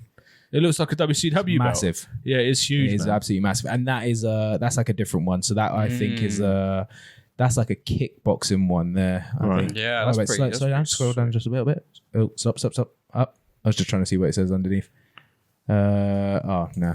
Yeah, so they have that belt. I don't know what the difference is. I think most of the time when I see people who have that, it's like the kickboxing belt. Yeah. And then you have that that other world title belt, which is the huge one. And then they have the silver one, which is the Grand Prix one. So I think every now and then they do a Grand Prix and then you get that massive silver one. So Mighty Mouse, he's holding that gold one there. That's when he became champion. But he also has the silver one as well because he won the Grand Prix before he... Do you think these guys just wake up, like get out of bed in the morning and just put their belts on? That says weighs in at 25.4 pounds. 26.4 pounds. 26.4 pounds. You know what the conversion of that is, right? That's insane. No, I'm excited. Well, I weigh 190 pounds. 26. So that is an eighth of me. Take an eighth of me and you've got it. Quick math. That's 12 kilograms. That's big, mate. That's a lot. It's a massive belt. That's a dumbbell. 12 kg dumbbell.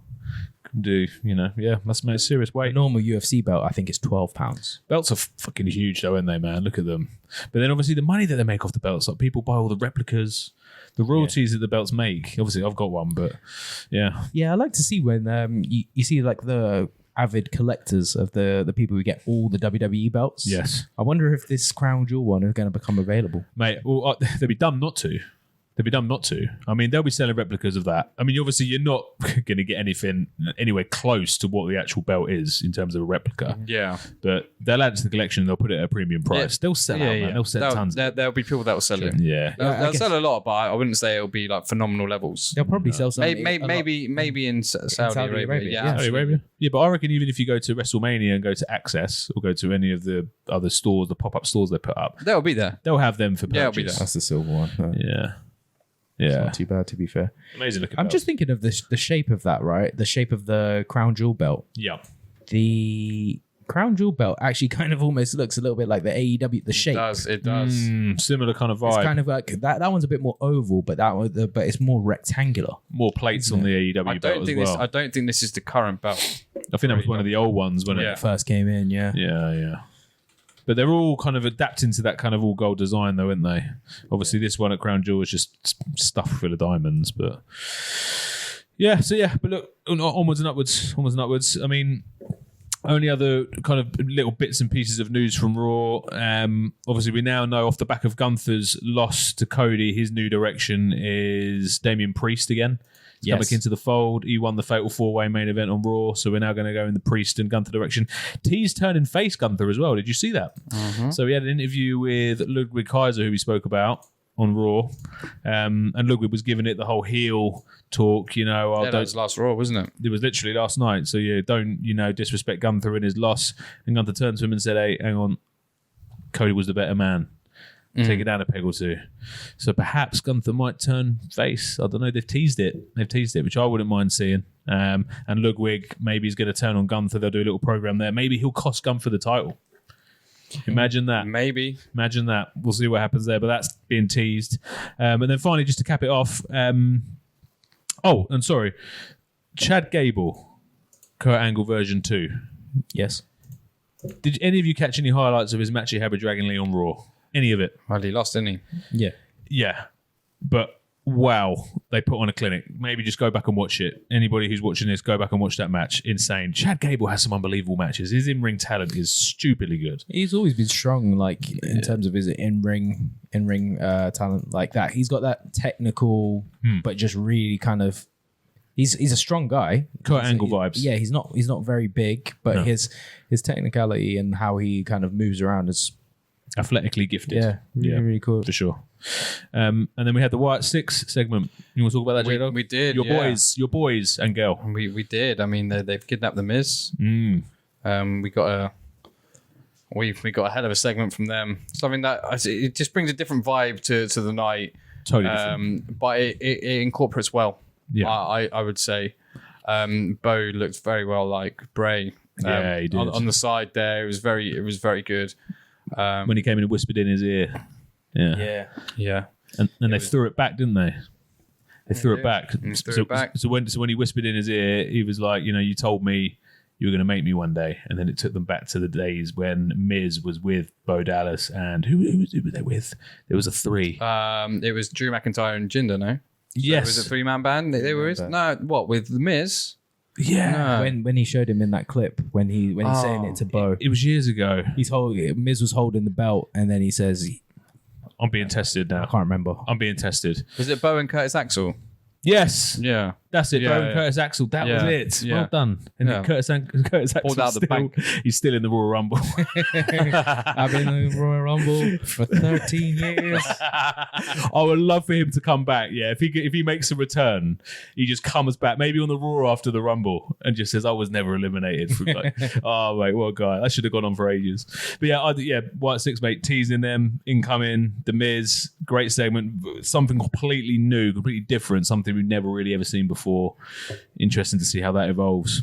But they're still knocking about again, not overexposing White Six, just feeding them in, making their appearances mean something, making them special. So I like the way that's going. And that kind of caps everything off in terms of activity and what's been happening. We'll see. The next big pay-per-view is going to be in a few weeks. Survivor Series War Games, one of the big four. We'll see how that evolves over the coming weeks.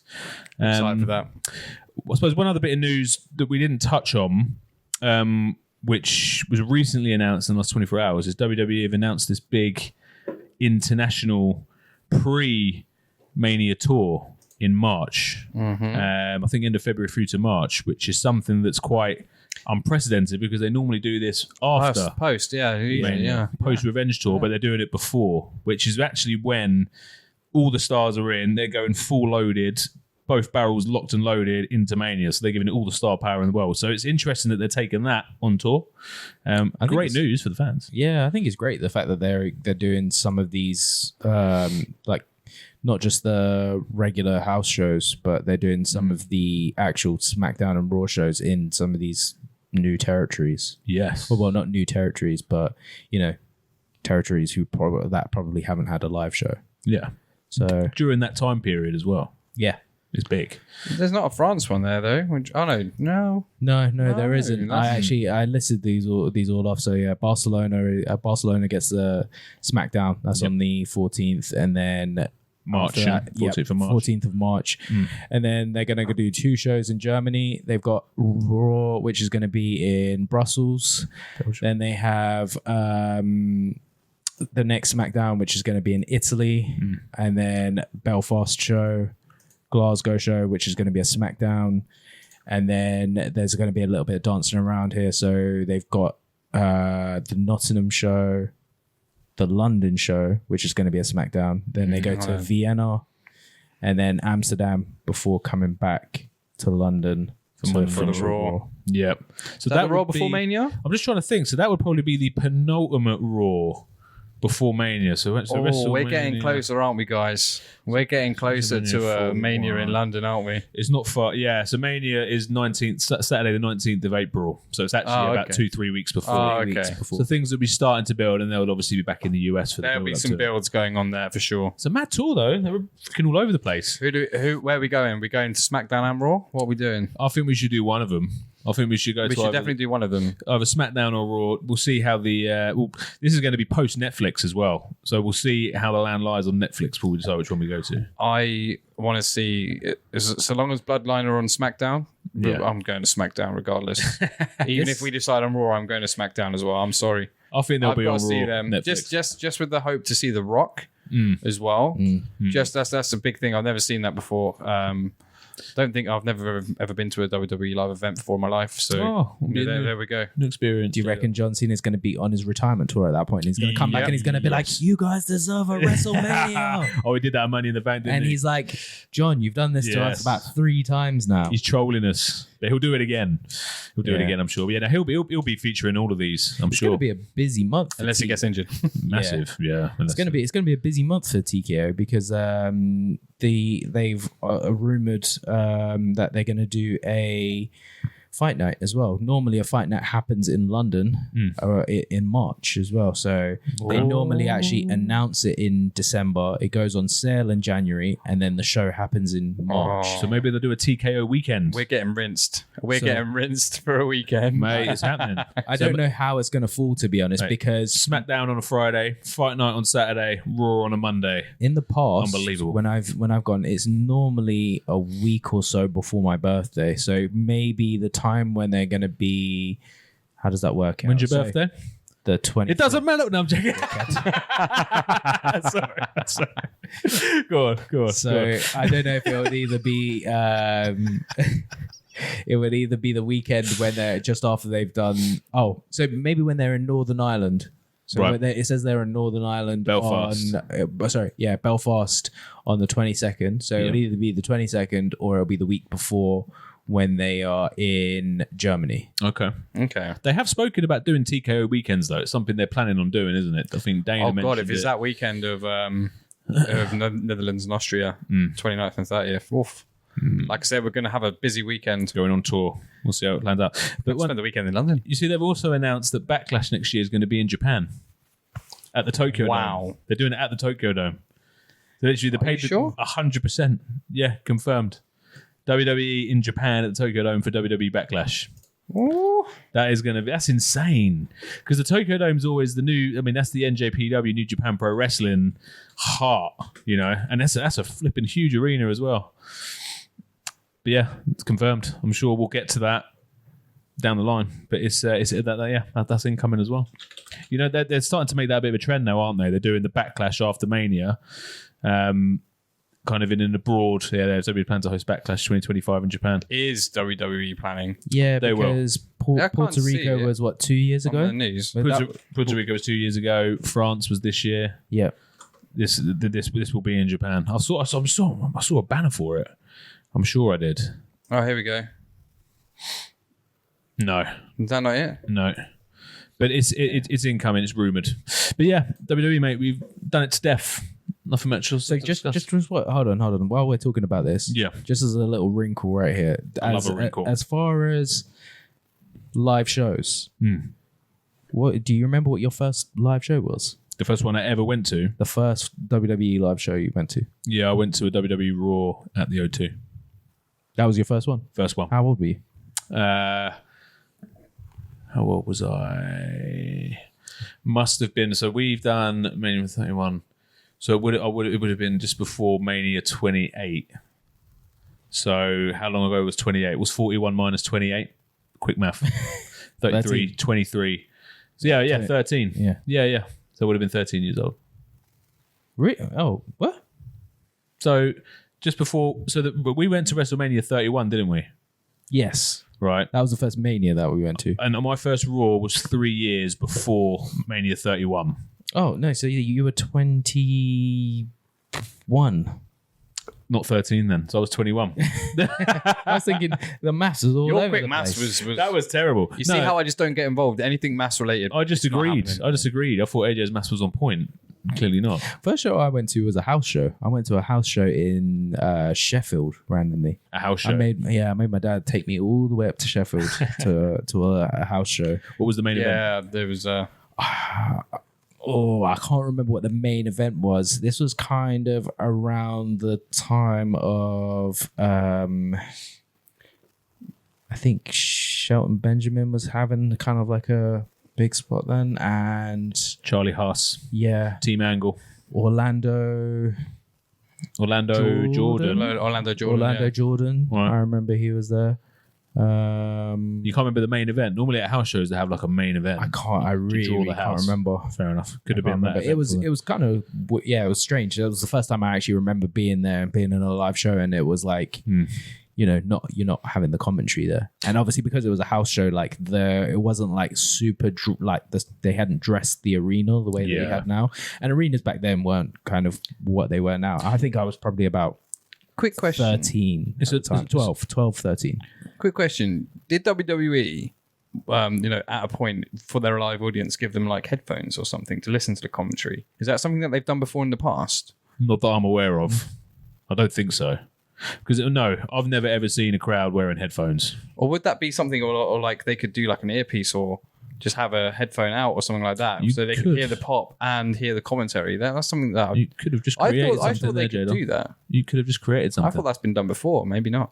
Get a letter to put together. They'll probably just Or an have to email. make people maybe pay for it or something. Or Yeah. It's like that's an okay. optional add-on because then people can listen to what's going on with the commentary, because it does give it a different experience. To be fair, But they want in the arena. They want the live crowd invested in what's going on live. They don't Yeah, want true. distraction. Yeah, 'Cause it makes a better true. TV. So that's True. probably why they don't do it. But good shout. what about you?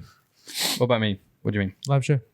I haven't been to a WWE live show before, but I've told you this. I just literally said this a few minutes ago.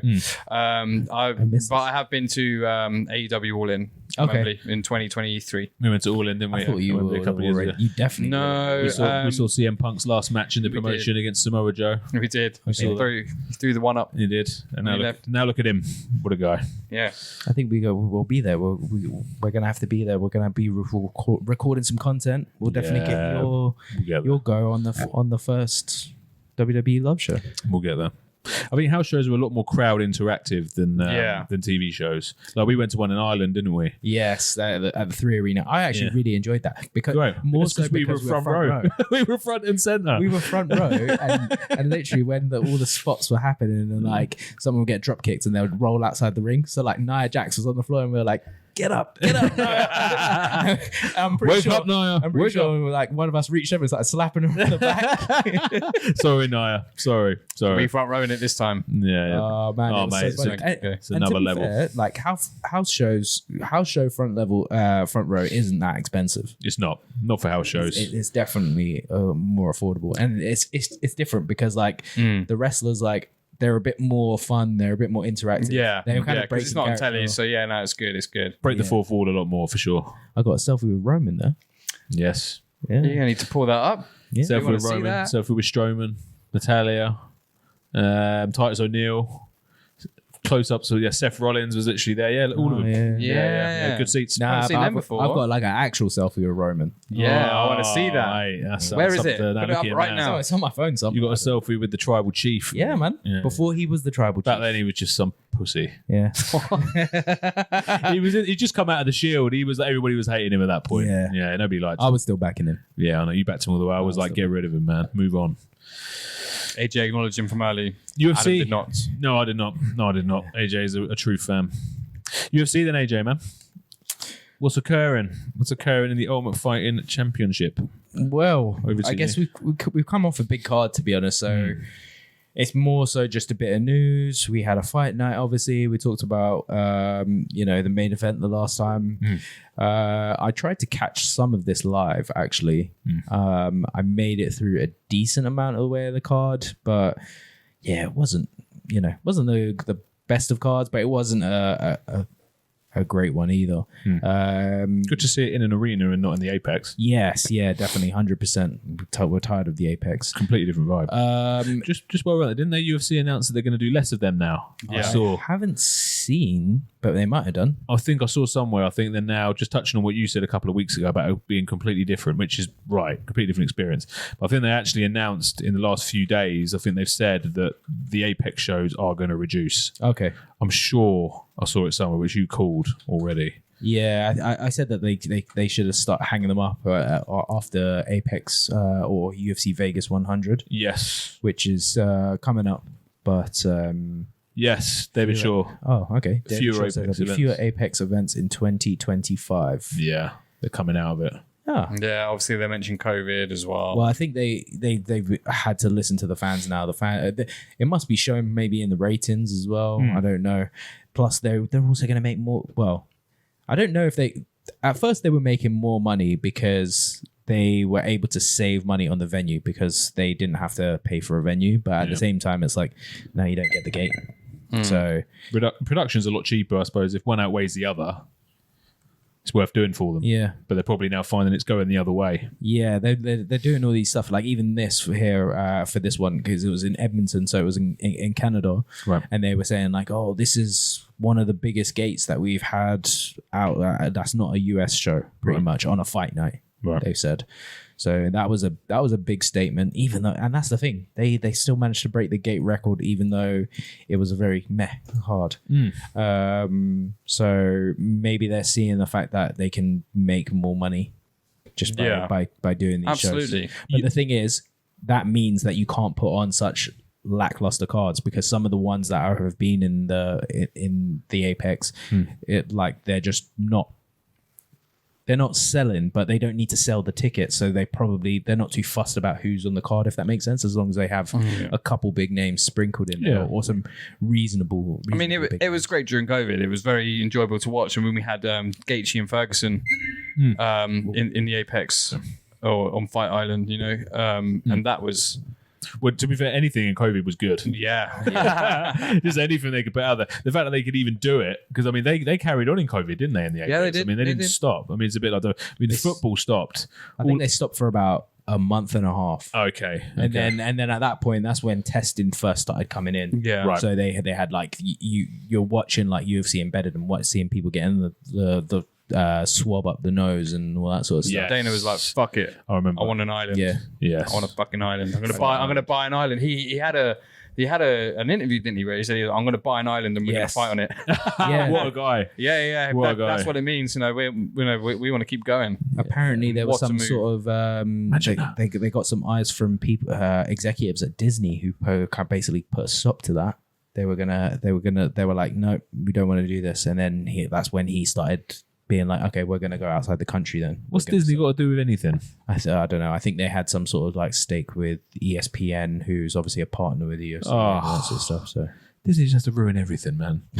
For the people that want a little bit of violence in the world, just let Disney have let Disney have the family market. Just leave this alone. Well, This is a different experience for people, man. there might be a violent side to Disney that we don't see in the public for eye. sure, for sure. Yeah, But UFC isn't that.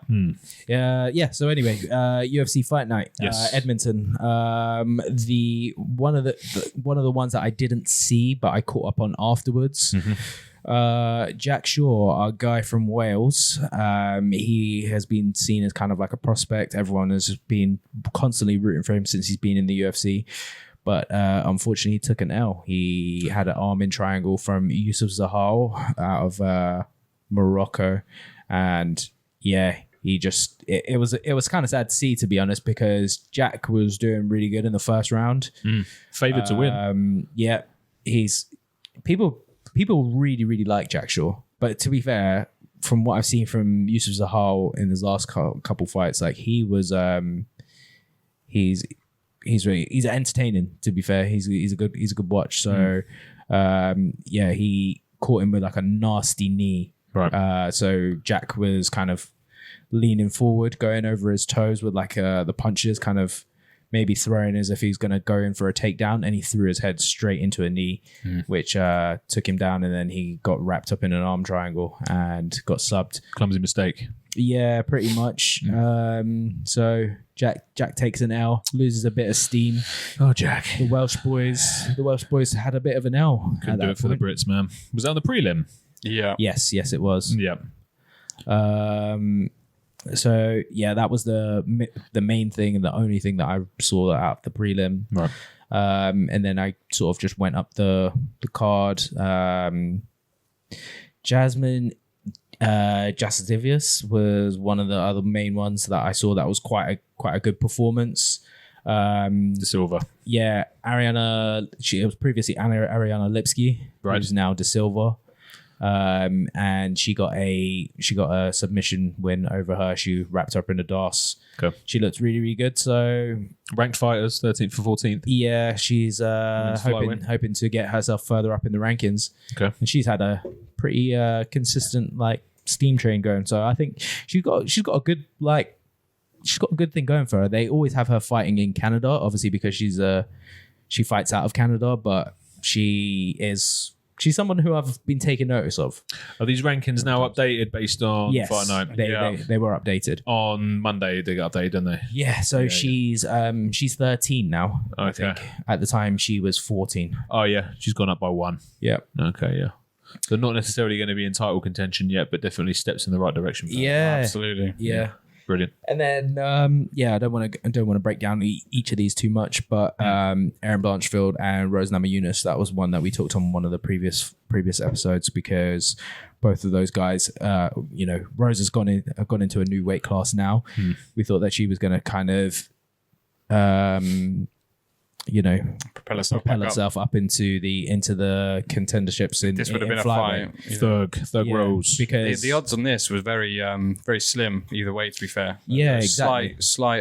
Slight underdog Rose. Which was your girl, wasn't it, J-Dog? You've been talking about Thug Rose for weeks. Yeah, no, she's a very good fighter. Obviously I'm a fan of when she was up against Joanna. Yeah. And she sort of had that sort of underdog overcome. Even though that was if there's anything that would captivate you for a story of UFC, I've got a promo between her and Joanna that really captivates what UFC can do from a story perspective as well. Okay. Oh, 100%.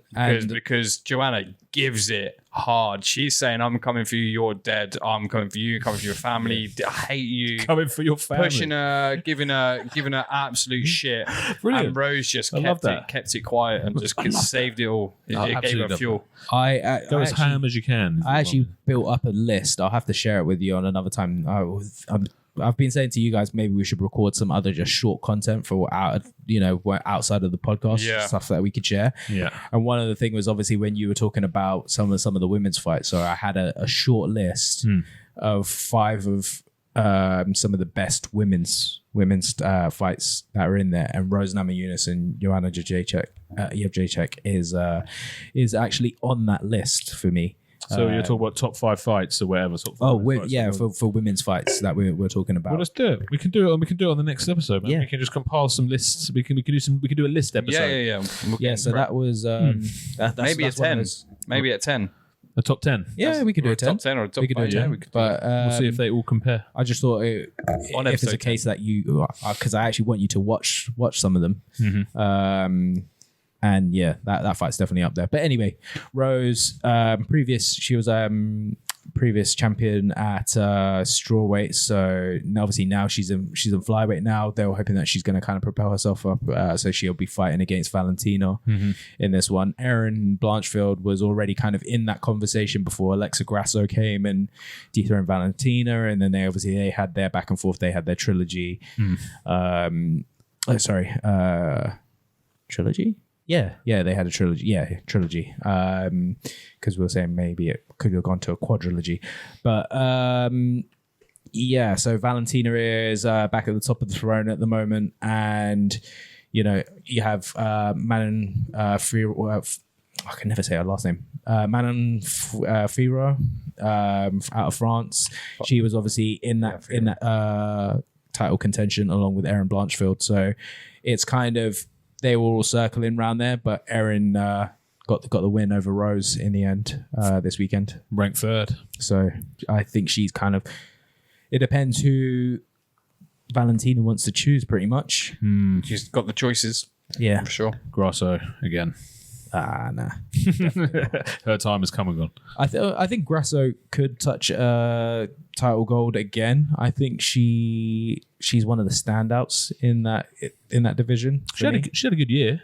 Oh, 100%. Yeah. And the thing is, like, striking wise, she, in my opinion, is one of the best in that division. So wow. I think that she could touch title gold whenever. Okay. But Valentina for me is just on a different level. Like, outside of, obviously we've spoken about Amanda Nunes before, but yes, Valentina is probably almost level there with Amanda. So wow. That's a hell of a statement. Oh yeah. They had 2 fights together, and people say that Valentina won. Okay. It went to the judges, and Amanda won, but a lot of people say that Valentina won. So that's another one that's actually on the list. Isn't Valentina Shevchenko? Sorry, go on. And that's what I was saying. We spoke about this actually a few weeks ago, didn't we? Because then they called each other out, didn't they? Yeah.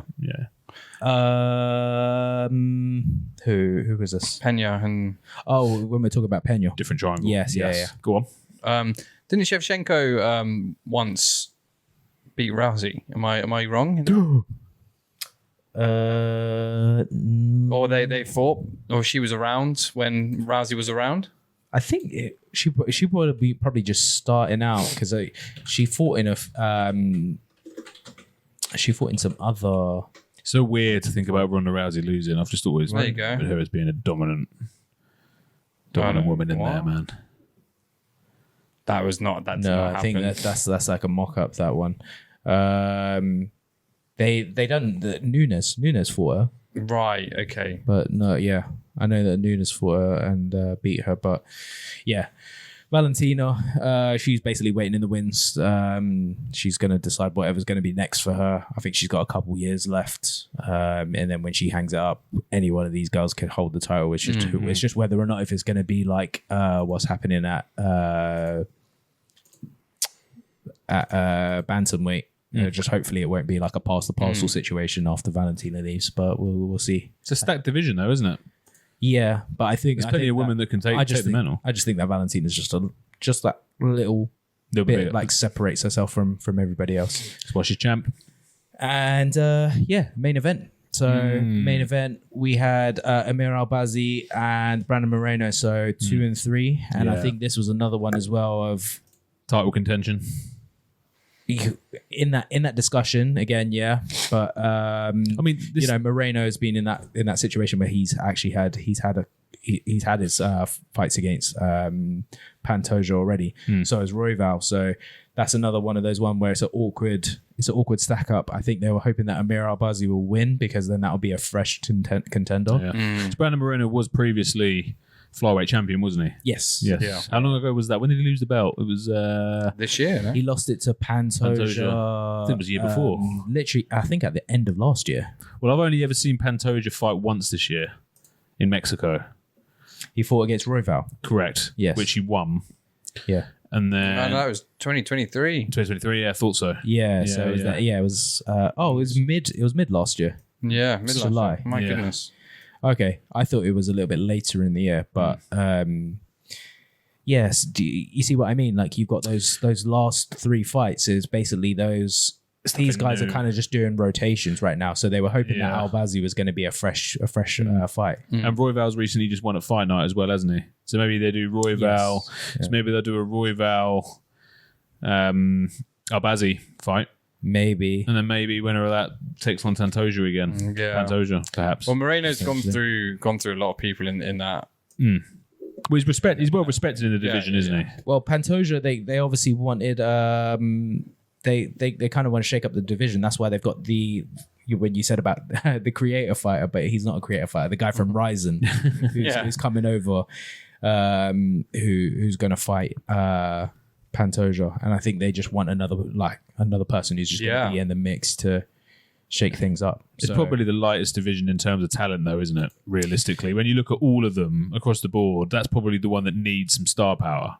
I probably wouldn't say in terms of talent. I just would say, the names in terms of like down the line, aren't what they are on some of the other. I mean, Pantoja's last defense was against Steve Urcheg. Yeah. Yeah. I mean, the guy's ranked 8th, and I mean, I think even when he came up against him, he was 8th. I think he was 11th. Or 11th, yeah. I mean, you got nobody else in the top 10 that he could have a fight with right now. Realistically, yeah, that's a problem for Dana, man. That is a problem. Yeah, he needs to sort that out. I think they just need a bit of a fresh mix up, to be honest. Definitely. So that was pretty much Fight Night. Like I say, it kind of leaves that division in a bit of an awkward standing. Brutal fight, though, the main event, I thought. Did you see his face at the end of it? I know I keep going on about this kind of stuff, but I mean, he took some jabs, some shots, some hooks. I mean, I thought that Albazi was going to go out a couple times, to be fair, because he took some big head kicks, he took some big shots. Yeah. Fair play to him for sticking it out and seeing it through to the round, because there were a couple times when he was wobbled and Brendon had him up against the cage. I thought this is going to be it. He's gonna finish him. But like I say, I think it was just it's weird sometimes, because sometimes you have certain divisions where any one of these guys, if you reshuffle them on any night, any one of them could be champions. Yeah. I think there's a couple divisions that are literally like that. Whereas some of them, I feel like the top 3 guys can just be like, they're there on that next level. And I feel like these guys, Royval, Brendon Moreno, Davidson Figueiredo has moved out of that division now. So, and then obviously you got Pantoja. Like, I feel like those three guys there, like, they're just sort of like separating themselves. So, like you say, they just need a bit of like a boost inside that division. It's like in football terms, you've got Premiership and Championship. Yes. But they're just merged into a bit of a closer, tight-knit group above the top. Yeah. Just imagine if those three could just like... The difference in talent, skill, in-ring, in cage capability is just twofold. Exactly. Yeah, no, I get you. Exactly, yeah. Need to blend it, mesh it a bit more. Yeah. So that was pretty much it in terms of fight night. As far as everything else, we had a bit of news. You were the one who shared the story with me that your guy... Bilal Muhammad is officially out of the fight. Yes. Toe disease. Yeah. Toe disease. Can't say I'm disappointed. I'm never that excited to see Bilal Muhammad. I'll be excited to see him again if he's going up against someone who's going to take the belt from him. But wasn't this the UFC? This is the pay-per-view where it was a double header though, wasn't it? It was him main eventing it and yes. What's the other title? Is it Pantoja? Yes. Pantoja's defending. That is correct. So Pantoja, Kai Asakura, yes. Asakura. That's who it was. Asakura, yeah. So everyone was hoping, because Shavkat is obviously a fan favorite. Yeah, beast. A lot of people were hoping that Shavkat was going to come in and swoop in and take the belt. Yeah. Well, I've seen talk of... I am disappointed. Yeah, well, but a bit more exciting. We might have Shavkat and Usman. Yeah, I think so... The way that it unfolded was quite weird, to be fair. So there was the announcement that Bilal was going to be out, and then there was the picture going around of the toe and all that sort of stuff. But apparently he's got an infection in the bone of his foot. Right. So it's a bit worse than just the toe. We'll let him off. But obviously the conversation then naturally went to it. It sounds like Alex is going to phone in. Is our fighter of the year contender going to... Better call Alex. He dropped a telephone. He dropped a little telephone in the comments, and I thought he's fishing for a little for an answer. That would be mad. There's talk about it. There was going to do the Ankalaev fight so soon, but I think Ankalaev. I don't think they could reach a deal. Did you see Ankalaev's tweets? Yeah. He was saying tweets were he was going off. Yeah, he was I'll see if I can bring him up. No, he was giving it to Pereira. Going off in what way? Fully. I'll read some saying that the contract was there to fight it. He would have done it. What, filled in? Yeah. So Ankalaev was on it. Yeah, and then was apparently saying Pereira basically ducked it. Ankalaev said, Mick Maynard, send me, because he's obviously one of the other matchmakers. Mick Maynard, send me the contract. I'm ready. Let's do this. Alex keeps running. I'm going to beat Alex. I will give him an immediate rematch as he deserves. I will stop him back to back. And then he says, who wants to see me fight next? Hashtag voodoo killer. Hashtag running Alex. Focus on MMA voodoo. It's not going to help you, my son. He's being opportunist. He's being opportunist. I live in a mountain. This guy lives in Connecticut. I was offered 3 dates, December, February, and March. I agreed to all of these dates. I have to win by KO. I have no problem. It is condition. Right. So that sounded a bit weird. And so that's from Ankalaev. Ankalaev is saying this. And has Alex Pereira said anything back? Nothing so far. Willing to fight everyone, short notice. But with me, he knows he'll have to be ready. He's not stupid. He's got to be steady though, Ankalaev, man. Come on. I mean, Pereira's obviously developed this reputation of being a guy who can step up at any moment. Oh yeah. Well, didn't Pereira say he was going to take a bit of a rest? Oh, it deserved. Fight. Yeah. Until next year. He said he was taking a rest. I think people were saying that apparently he had some vacations lined up, so he likes to go out. He likes to travel. Yeah. It'll be good to see how that transfers when they do eventually fight. Obviously, that's the next fight that's going to happen in that division. I mean, I'll be disappointed if he doesn't fill in, but at the same time, I ain't going to blame the guy. No. Oh no. He doesn't. He doesn't need to. He's done enough. He's done enough this year. Mad. But that would definitely take him to fighter of the year, though. That was the idea. I was like, okay, if he does another fight this year, that would be crazy. Mad. And especially if he's now going to do it up against the guy who everyone was saying like who he's running from. That would be the biggest fight of the year. That would be massive. So, but Dana will probably want to save that for a single main event, UFC numbered event, rather than sharing it in a co-main spot. Yeah. So where do you think it's going to go? What do you think he's going to do? What's Dana going to do here? Well, Dana, Hunter, again, there's been talk about Shavkat versus Usman. Yeah. I think that'll be a good shout. Shavkat has said that he wants to make an interim fight. Bilal has not been too happy about that because he's saying, he's not going to be out for that long, blah, blah, blah. Right. But Shavkat is basically saying... So just to break it down, sorry. So Shavkat is fighting 3. And Usman is in the welterweight division. Yes. And where is Usman? I don't know where he is Second. now. He's second. Okay. So yeah, 2v3. He's still second. That's okay. He's Fair staying enough. up there, yeah. Okay. So Yeah, because that's a good fight to see. Yeah, because his last fight was at middleweight, wasn't it? Right. Ah, yes. Yes. Yeah. Yes. Okay. Yeah. His last fight was at middleweight, so I thought I wasn't really too sure about what's going to happen with him.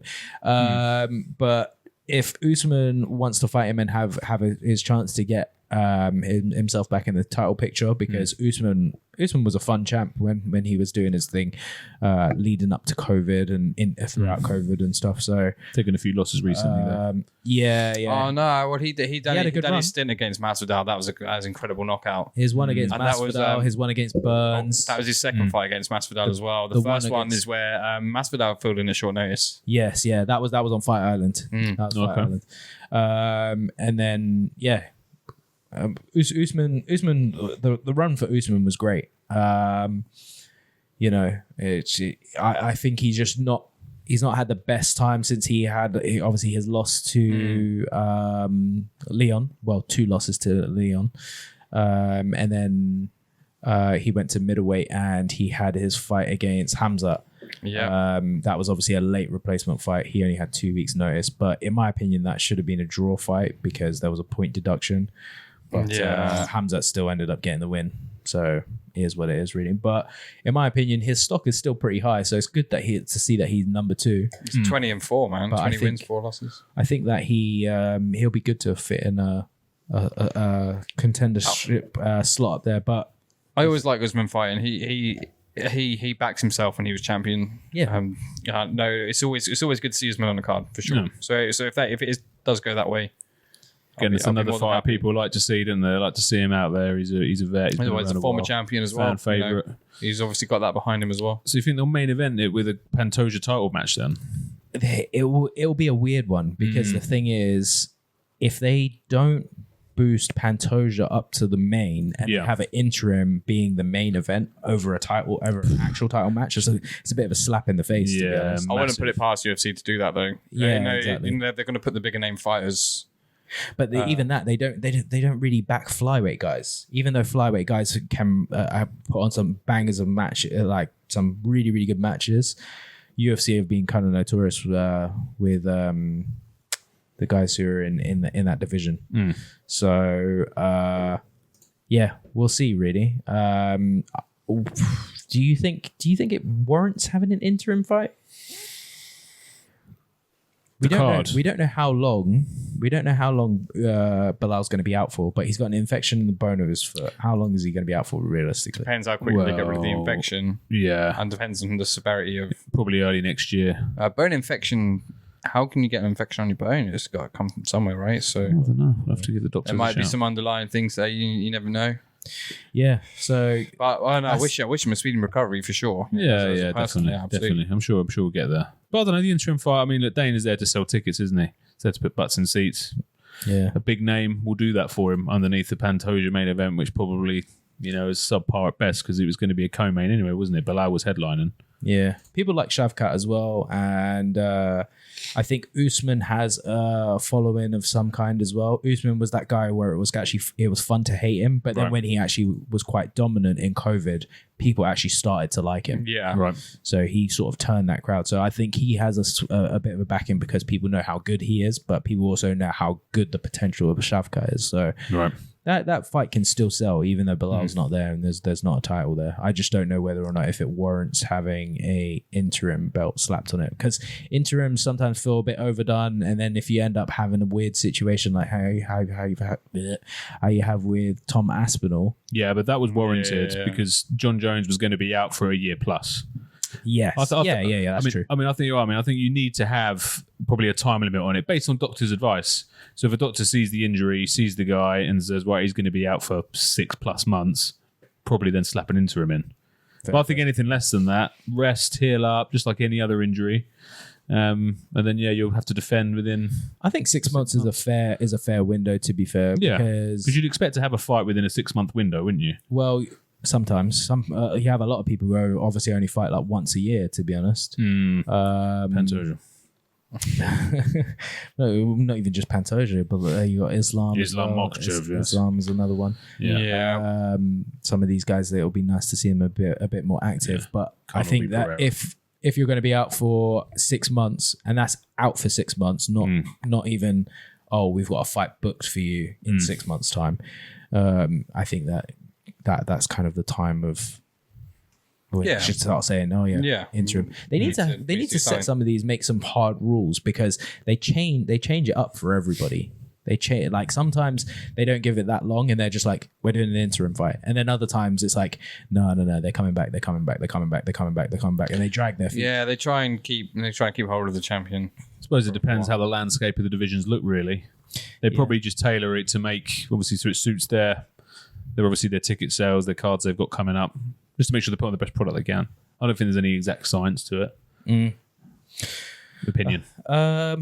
So that was the main story that broke, obviously, with that coming up. As far as the last card, obviously we saw Max Holloway and Ilia Topuria. Have you guys got over that? You still suffering inside? I wouldn't say suffering inside anymore. It is what it is. You come to terms with it at the end of the day. How long were you in mourning for? 48 few days. Good few days. Well, mate, we were doing the podcast and I was still feeling it then. I've had a whole week to recover since then. How many times have you watched the knockout on YouTube? I haven't. I've got a really. You haven't gone back to it. I've gone back got to a it a few really good times. reel, actually, where they're talking about this, and it's showing like the guys, everyone who's been like rooted for, and then them securing the title, and then obviously to them taking their loss. And Max was the first person on that list. Oh, but it had like Max. Oliveira on there. I think it was Justin Gaethje as well, but it was really good the way they done it. But yeah, it still hurts, man. Still kind of hurts. I'm not gonna lie. Come on now. But Max was obviously saying, I think we touched on it last episode, but Max was saying that he's going to go to lightweight. But Confirmed. Dustin Poirier is obviously saying that he wants. Topuria. He wants. I think he said he wanted either of those guys, Yeah. but now it looks like he's more entertained with the idea of having his fight with Max. He had two really? bangers with Max already, Right. so I think they're Hit the basically saying trilogy. let's just do a trilogy. Do it again. Let's do a trilogy. Both of them have now been BMF as well, so it's like There's the last dance. in the two fights that they've already had, what were the outcomes? Poirier. Poirier won both of them. Both of them. Poirier won both. So it gives Max an incentive to maybe try and recoup a loss. Yeah. 2 losses. So is he confirmed though? He's switching divisions. He has said that, hasn't he? Yeah. Come out and openly said it. He said that. But Poirier is trying to reel him back in for one more before he goes. Yeah, but at lightweight. At lightweight, yeah. At lightweight. And Dustin has already said that he's pretty much going to retire. I think he said that he's got 2 fights in him tops. Okay. So this could be his last fight. Well, that'll be a good fight for the BMF.